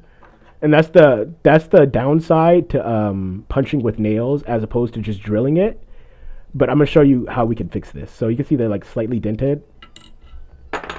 I'm gonna take my wooden mallet and I'm gonna hit it, flatten it out a little bit, but I'm not gonna flatten out the hole. I'm not gonna hit where the hole is because I don't want the metal to go back into the hole. So just a few strikes to get it nice and even again.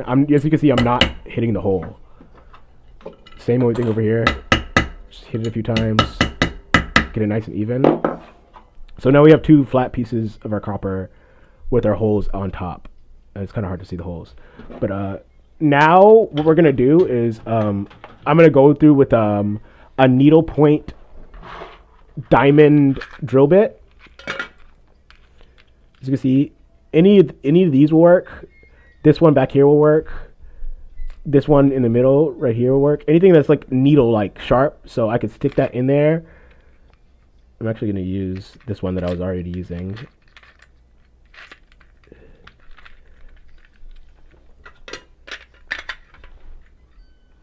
And yeah, okay, so I'm going to move over to the rotary machine to show you how to fix these holes. But like I said, if you didn't have a rotary machine, you could also just use a file. You can use a sharp point file right here. This is a diamond coated file. And just go in that hole and just keep twisting. And you're just going to keep twisting. You can twist back and forth. And that's going to, as you can see, that's going to widen out your hole. And it's going to make it easier to put the jump rings in there. So this is what you could do with a file and just keep twisting like back and forth. And then you go on the other side a little bit, get it in there, twist it. But that's the file method. But I'm going to use a rotary tool. A rotary tool, you can use a Dremel. The best thing you could get is it's called a Fordham Flex Shaft. It's like $600, but if you really want to get serious about this kind of craft, it's the best investment. It's an investment that I'm working on to get as well. So let's move over to the bench polisher.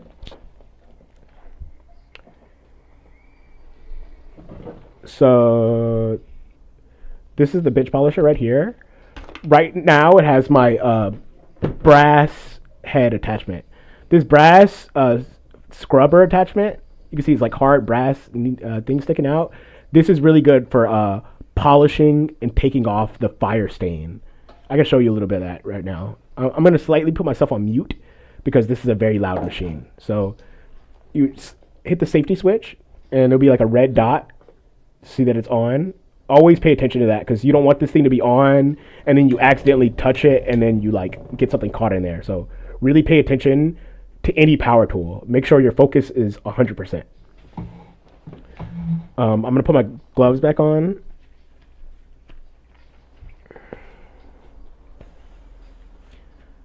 The brass head is not too bad. Like you could touch it, you could even be like scraped by it. It's not too bad, but you always want to be safe. And every head it will tell you is a maximum operating speed, maximum RPMs. I believe this one is like 4,500. Yeah, you can see right there.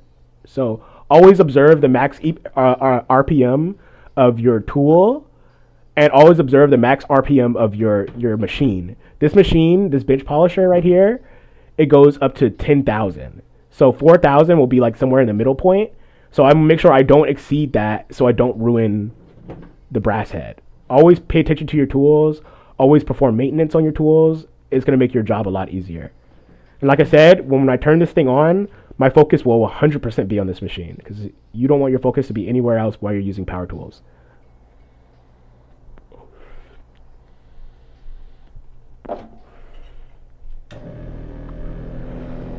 So right now it's probably about like 3,500 RPMs, and that's like a steady. You want to make sure with this machine too, this setup is not what you want. This is just what I'm able to do right now. Learn through my mistakes. We need to make sure with this machine, it has a place where you can bolt it in. You want to bolt it into like a surface so it stays nice and steady. Mine doesn't stay steady, it shakes a lot, and that's not good. You don't want that. Don't do that. You'll see how it like shakes and moves. But right now I'm just feeding the copper in there, going in rotational motions, and you can already see how the finish is changing. Now watch what happens when I do the whole thing.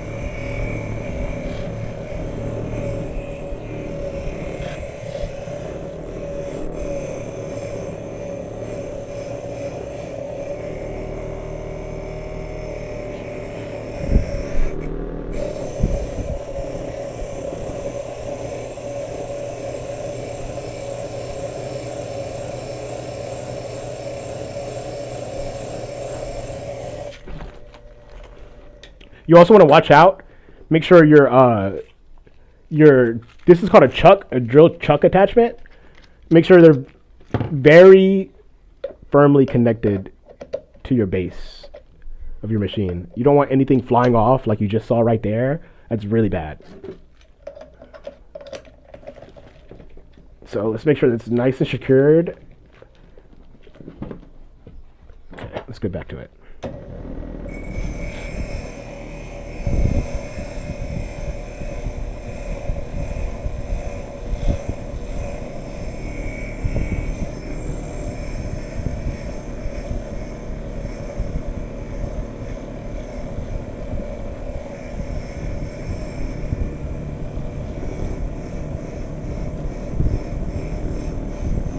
And once you get most of the copper off, most of the fire stain, as you can see, like a lot of it is off right now, is giving a different appearance. Once you get a lot of it off, you want to start like pushing it back and forth, because the way that these scratch onto the metal is going to leave a bunch of scratch lines, and scratch lines are a lot easier to fix if they're all going one direction. So think of it like kind of like if you're cutting meat and you want to cut against the grain. It's very similar concept. So like as you can see, I'm going back and forth.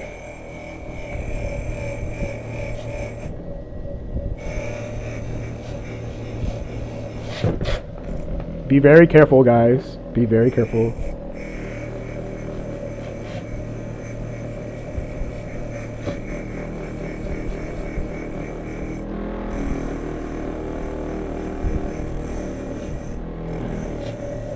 Sometimes you gotta take off your gloves to like give yourself more control. Make sure you know your tool and know like how much like hand flesh to tool interaction you could have. Like I said, I could touch this and I know I'm good. So obviously don't touch your tools while they're running, but like if you have a good understanding of what you're working with, it's a lot easier.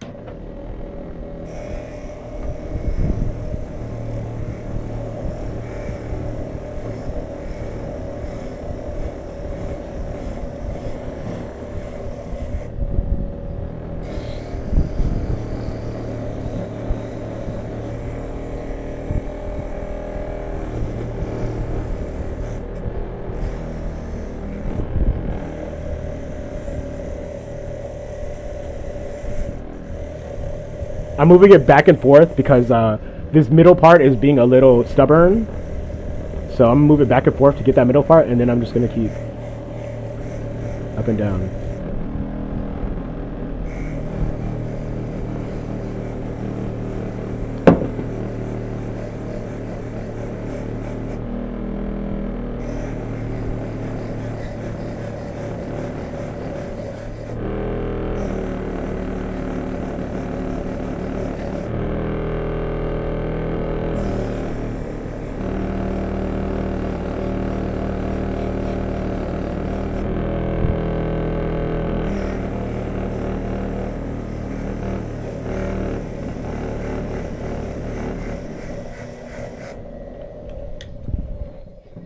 So this is what it looks like when you have a brass polished copper. So the thing about polishing and grinding and filing, you got to think about it like this. Every single thing has a grit. A grit is the amount of resistance on a thing. Like sandpaper can be anywhere from like 40 grit. 40 grit means that there's really big pieces of like material in the sandpaper that are going to scratch a lot. So really, really scratchy is like 40 grit. And then you have something really fine like 5,000 grit. I actually have some examples. So these are my filing brushes for like really fine polishing.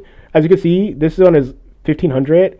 It's really, really fine for like rubbing things against. And this one is like as low as I have right now. It's 80. So you can see that it's really rough. So when you're working on things, everything has a grit to it. Even your fingers have a certain grit to it. That's why like if metal is polished super duper finely, you're not supposed to touch it with your hands. That's why like jewelers touch it with gloves, like really, really, really fine, soft gloves. I have some of those gloves. Like as you can see, like these gloves are a certain grit. They're like they're sticky, so you're able to hold things better. So if I'm like working with like really, really fine polishing, I wouldn't use these gloves. I'd use something like these. You see, these are a lot softer. They're felt and they're kind of dirty because I polish things with them. But these are a lot softer and they're not going to mess up the metal as much when you're really getting into that super high polish. And like I said, it's all like different textures and looks. So you don't have to like go into like the highest polishing. And really high polish, like mirror finish polishing, is like can be very take a long time, and you need good tools to make it happen fast. So just find something that works for you. And this right here is what I like. It's pretty polished. You can almost see the mirror, like right there. That vision is the camera that you're seeing. So it's almost a mirror polish. You can see my finger in it. It's decent. I'm going to polish this more, but that's going to be in another video. Right now I'm going to hit the back, and I'm going to hit the other earring, and then we're going to work on making the jump rings and connecting the earring to finish. So let's get the back. Same thing.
All right, so that's our first polished piece.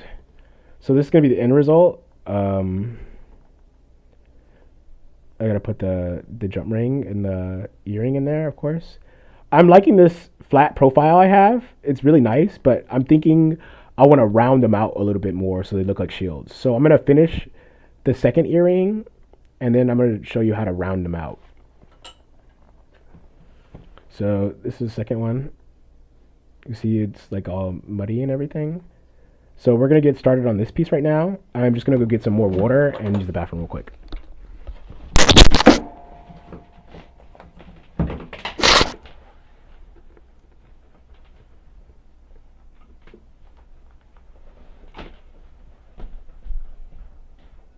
Hey, Deb, you real quick?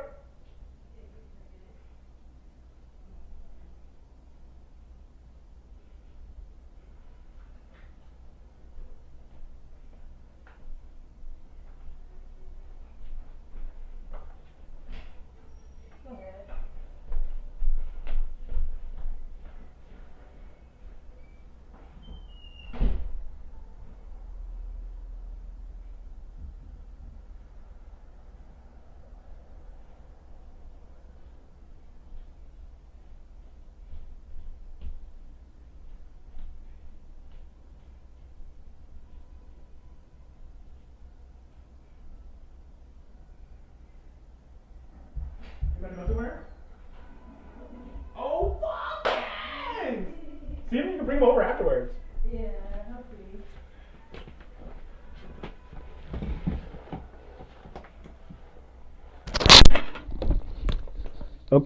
Okay. Get back to get back to polishing. Just want to get all my ducks in order. Right now, I'm listening to, what song is this? Wait, I actually want to change my playlist a little bit.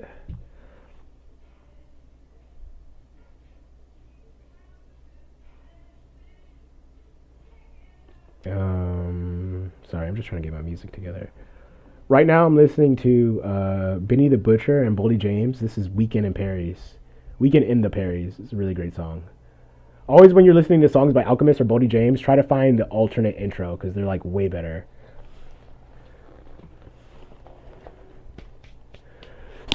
Sorry, sneeze. And let's drink some water, everybody. Stay hydrated, especially when you're working with like a lot of chemicals and stuff. You want to stay hydrated.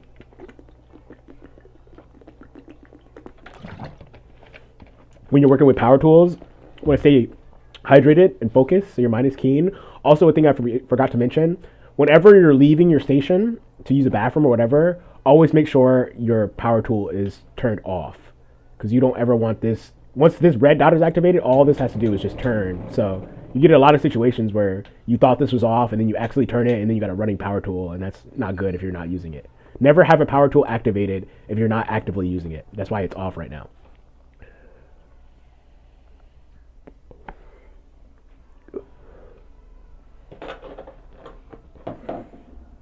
Odd, focused.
See, these stubborn parts right here, you can see it's kind of like darkened in this area. That's fire stain. That's what you want to watch out for when you're soldering, or not soldering, annealing and soldering too. Anytime there's flame on a metal, you want to watch out. And that's why you want to like evenly distribute your torch, because if you leave your torch in one area for too long, you're going to get fire stain. And fire stain is like hard to get out sometimes. And you want to always make sure when you're polishing too, always start at the lowest grit. Brushes, brass head brushes and stuff like that are always going to be low grit because they're obviously very spiny and sharp. You want to start at the lowest grit to scratch off as much material as possible, or as much material as you need to get a clean piece. Like, you don't want to scratch off too much material, but you want to scratch off all the fire stain, all the other like stuff, things that will get on it. Start with a really, really low grit and work your way up. That's the best tip for polishing. Start at a low grit and work your way all the way up. And the lower grit you start at and the highest grit you go to, and each time you take with the grit will be another layer of polish. So always start at a low grit. But right now we're just gonna like remove all the material. At another video, the next live stream, I'll take you through polishing, like high polish.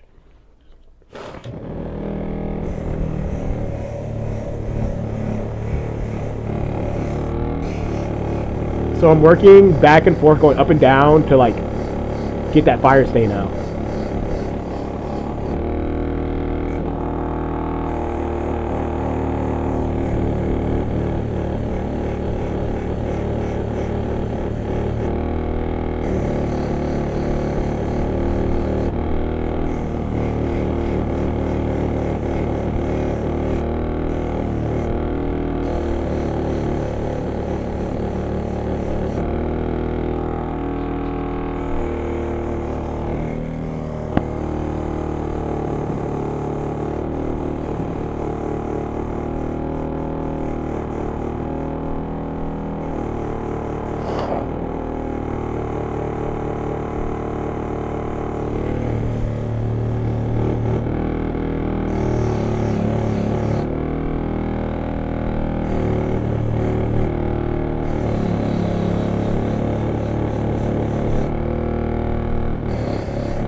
Make sure your tools are security people. I'm doing a very poor job at that.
Okay, so that took a little bit of time, but as you can see, we now have 2 polished square ingraining flats.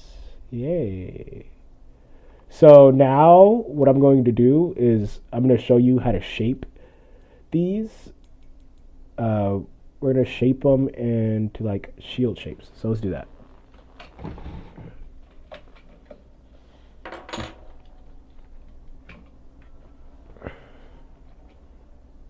Sorry, let me fix my camera.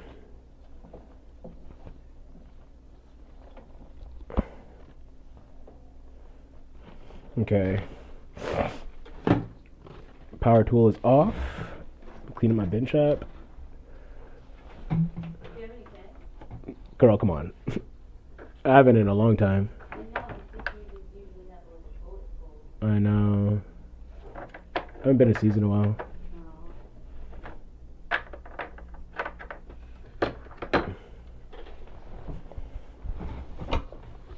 All right, so we have our rounded tool. This rounded tool is part of a ring bender tool. So if you have a ring bender tool, you'll get these rounded out elements, and then you'll get like the mandrel elements. There's a bigger tool for this. I'm not sure what it's called. I'll link it in the description, but it comes with like a bunch of slots, so it's just easier to bang stuff in. So what we're gonna do is we're gonna loosen our vise. And we're going to close the vise up on this little tool. Get it nice and steady.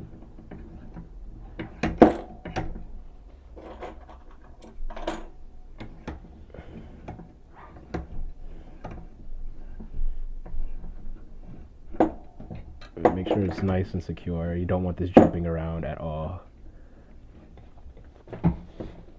Yeah, nice and steady. So we got this nice rounded aspect. We're going to set one of our earrings in there so it's nice and center. And then we're going to use our rubber mallet and, our wood mallet and our wood mandrel. I can't find it right now.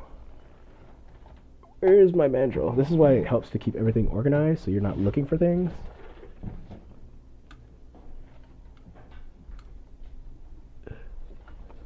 Oh yes, it was just near my hammers. So this is my wood mandrel. This is my wood mallet.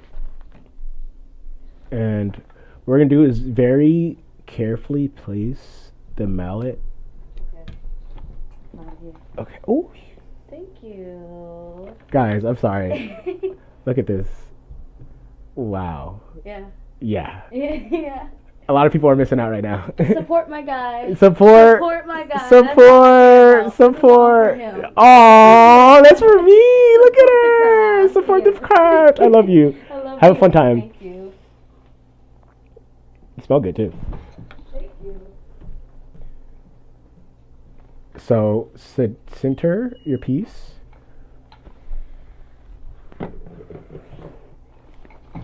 Have your mallet center. Make sure it's not like shaking or anything. Make sure it's even, and then you want to bang very carefully. And like while you're banging it, move it up and down. And it's gonna very slowly take shape. So be very careful. Don't bang. Every time you bang a few times, like look at it. See? We're gonna get a little bit more round on there. So I'm gonna start from the bottom. You turn it around a little bit.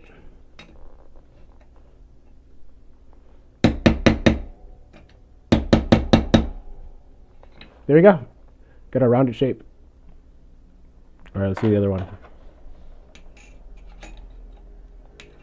Make sure you're always hitting the back because you want to round out the shape that you're not displaying. So make sure you always, very small tip, but you want to pay attention. I've messed that up before. Start from the smallest part of the mandrel. Make sure it's centered.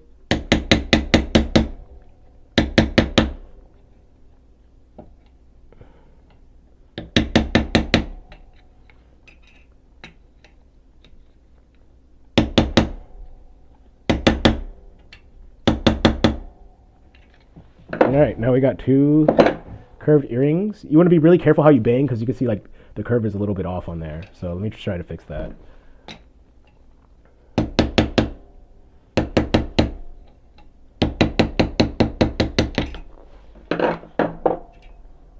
And copper is just sturdy enough so you could like squeeze it a little bit. But there are two shaped earrings.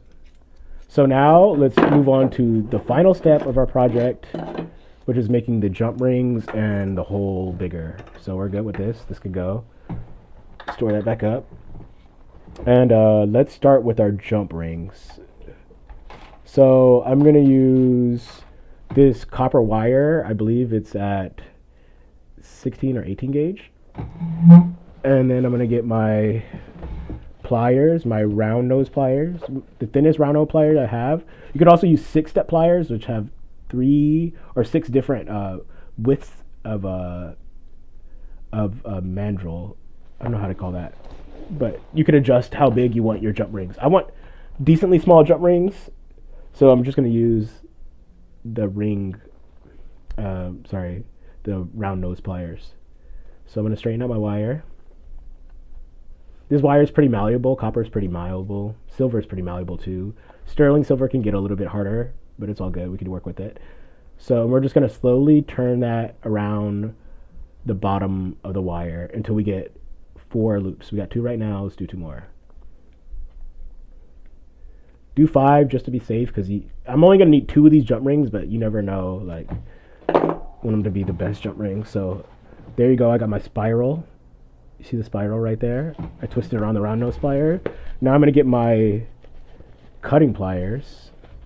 Put the round nose back. And I'm going to take out my tweezer pliers. I need those later. And you want to cut the end holding it to the other wire. Put your wire up. And now we have this coil. So what you're going to do is you're going to take your tweezers and just cut from the first line. And that'll give you jump rings. So here's one. You usually never keep the first one because it's like the one that's the most wide. But always keep your scraps. Copper scraps are good. And then let's cut some more.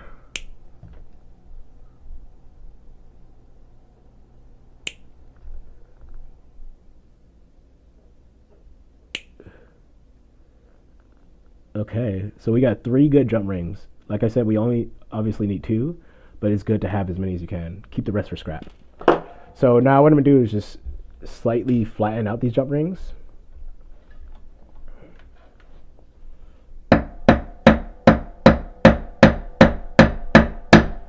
Flip it over.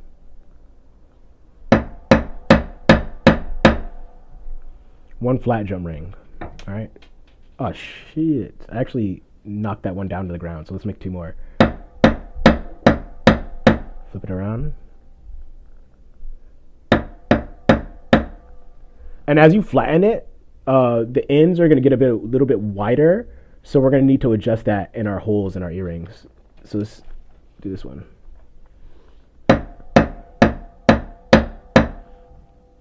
And back. All right, now we have our 2 flat jump rings. Awesome. So now we're going to make these holes wider. And what we're going to do with that, we're going to use the, our rotary tool. All right, so let me just assemble it real quickly. I'll show you the assembly process. So right here I have it's a bench polisher rotary tool combined. So you could take one of these off. We'll take this off. Make sure it's off when you're operating. It's off. Whenever you're removing a tool, definitely make sure it's off. Put that back. And then take the chuck off. And then I'm going to attach my rotary component. This is my rotary shaft attachment. So you just want to insert it right here. And then you're going to make sure all the fixings are in place. So I'm going to put the bolt in to keep it secure.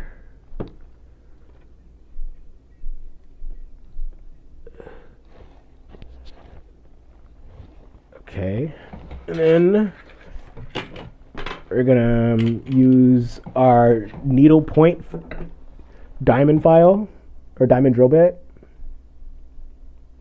and then we're gonna replace the one on here.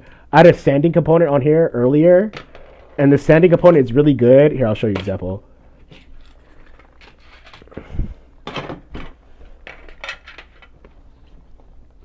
Rotary tool on, focus. So when you punch it, you're gonna have that little indentation. You see that little nipple? And this sanding tool is gonna help us take that indentation off.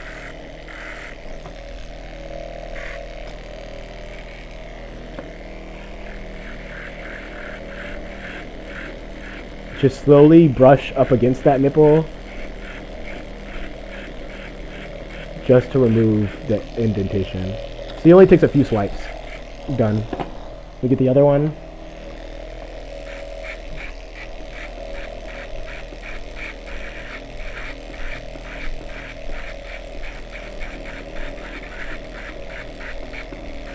Cool. Swipes are good. Now we're going to remove this. Turn it off. Always make sure it's off when you're replacing the drill bit.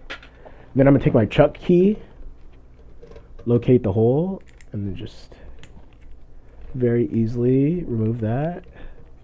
Take this one out, put this one in, lock it up, make sure it's nice and tight, there's no wiggling. You don't want any of your drill bits to wiggle. That's really bad for whatever you're doing.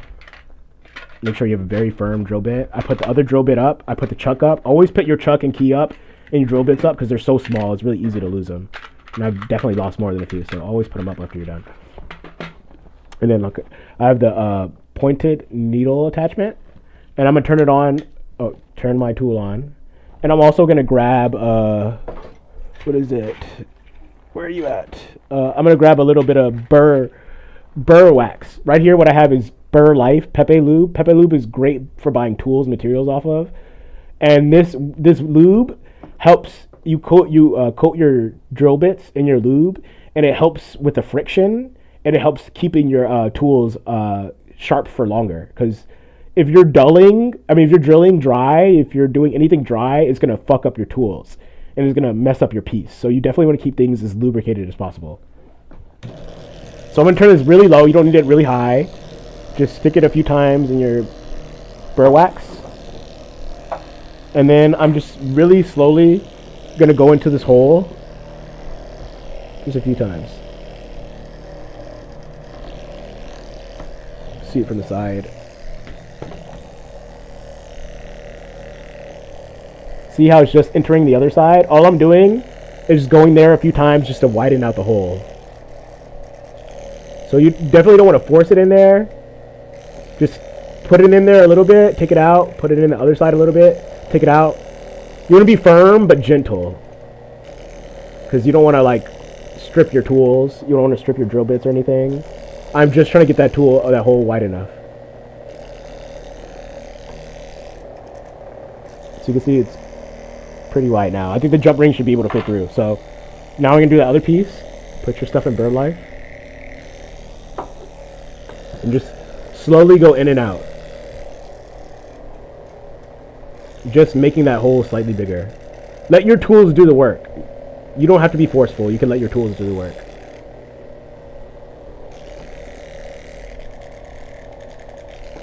That's perfect. So now I'm going to turn my tool off. Turn it off. And then let's put the keys back. Always put your drill bits back after you finish using them.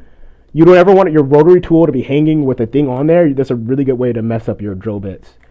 Like scratching the floor or scratching other surface. Always take it out when you're done. Put it back in. Put my chuck key back in there so all my stuff is in one place. So now we're done with the rotary tool. We can move on to our final steps.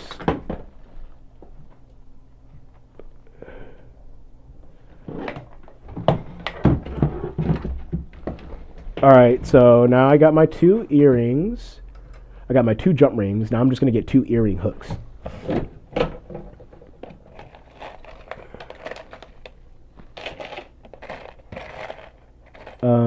If anybody is still watching, it would be super awesome if in the comments you told me your favorite part of this journey so far. It's the first episode of this series, and I plan to do this series for a very long time, as long as my body is willing, and I'm so blessed to have any of and all of you watching. I really do appreciate every single person. So I'm just going to use my pliers to open up the jump ring a little bit. Slip the jump ring into the hole. And then put the earring on.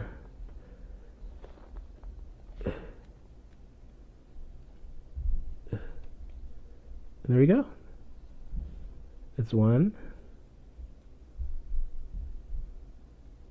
Let's get the other.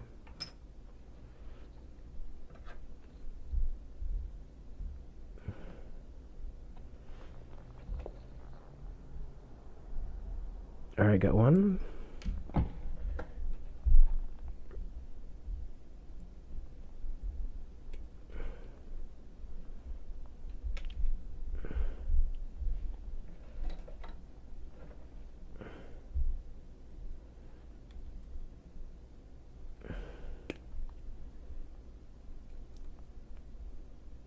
There we go. And that's it. That's it, everybody. So now we have 2 complete copper shield earrings with imprintations on them. Now what you could do, take this a little bit further, what I usually do, obviously besides like high polish, is there's this stuff, it's called liver sulfur. Liver sulfur works on anything that has ferrous elements in it, anything that has iron in it, and copper has iron in it. So it's going to react with the copper and add like darkening elements. So you could take that, dip it in a paintbrush, and just wipe it on these stamps that I made, and it helps like darken them, give them more like texture and stuff. But we're going to do that in another video. Let's see what they look like on. Sorry, let me just adjust my camera.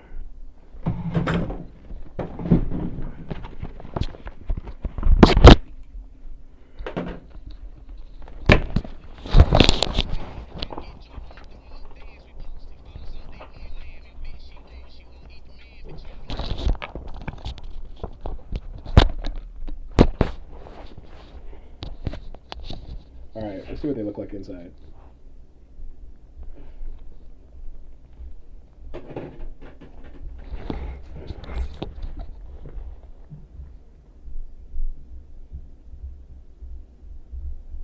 Sorry, it's sometimes hard for me to find my earring hole.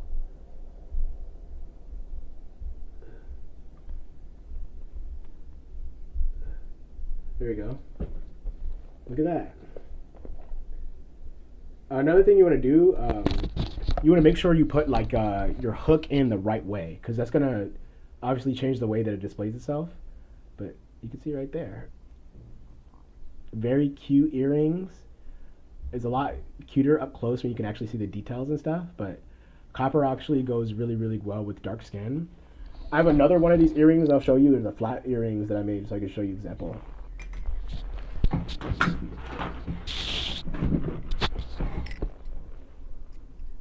So you can see these are the other ones I made. There's a flat copper piece right there, and another flat piece right there.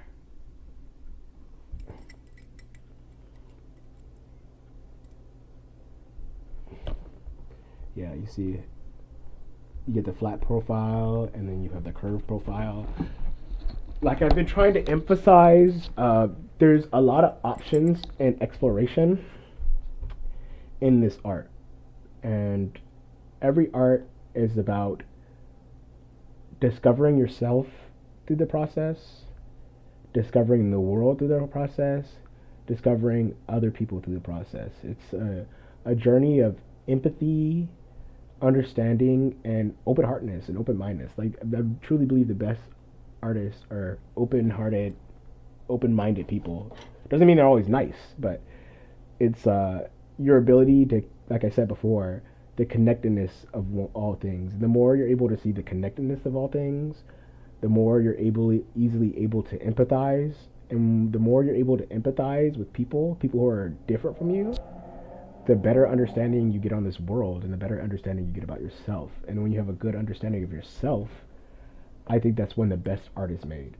For me personally, the highest point of my art came when I like truly discovered myself and spent a lot of time into reinforcing myself, refining myself. I'm still going through that process, and this art is helping me with that. The ability to like mold this world, mold hard elements, hard metals with your hands into works of art is a testament to what I was saying before with the fatalism and self-determination. It's like right now I have these hard concepts of fatalistic philosophy existing in my head, like everything is written, and that is such a high point of perception next to God. But here on this level, I'm able to form metal, form this world into art. And I'm only able to do that with the power of my family, the power of my friends, and the power of people I don't even call friends, like acquaintances, enemies, whatever you want to call it. All of that helps me interpret this world and interpret myself so that I could be a catalyst, I could be a beacon for whatever is beyond. Call it God, call it Yahweh, Jah, whatever you want to call it. By being connected to myself, I can act as a fine catalyst. The line from Yahweh, Jah, God, to me, to art, to you, to all of us, back at me, and just like a circle. All those things are flowing, and the flow is better secured when you are in tune. That's the lessons I wanted to share today. We're just approaching 3 hours on this live stream. I really deeply appreciate everybody that was a part of this journey, the first episode in this series that will go a very long time. I am planning to document as much as I can about my life, about my work, about my experiences, and share them to whoever will find them helpful. If even just listening to me talk helps, then I'm here to do that. You just yap so you can think about something else. I'm here, whatever service you need. And future upcoming episodes are everything's gonna be very different. I mean, I spend a lot of time in my workshop, but I spend a lot of time outside of the workshop doing yoga and like practicing and running and sword arts and all that stuff. So everything that I can include into this journey, I will. And the next few days are going to be a little bit different because I'm going to be away from my studio, and but I will still be creating. I'll still be talking and trying to help whenever I can. So, like I said, I really appreciate everybody who could be here and experience this with me. And I want to go as far as I can with this, and I want to take everybody who wants to come with me. We're all going on journeys, and I could just hope that I could take my family and my friends on a similar path as me. This has been Djinn. If you're looking for the YouTube, follow this YouTube, DjinnBazaar. The YouTube that this video will be on is not my main YouTube. I'm just releasing this video on this YouTube, this live on this YouTube. But all future lives are going to be at this DjinnBazaar right here. My IG is where you can find all my pictures. I'm still working on a soft launch and getting my jewelry up there, so work with me. It's going to be a slow process. Maybe by the beginning of next year, I'll have everything released on my Instagram. But like I said, it's a journey, and I'm just so happy to have you all with me.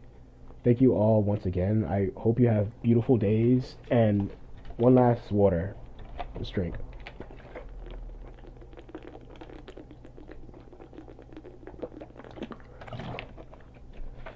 Thank you, everybody. I appreciate it.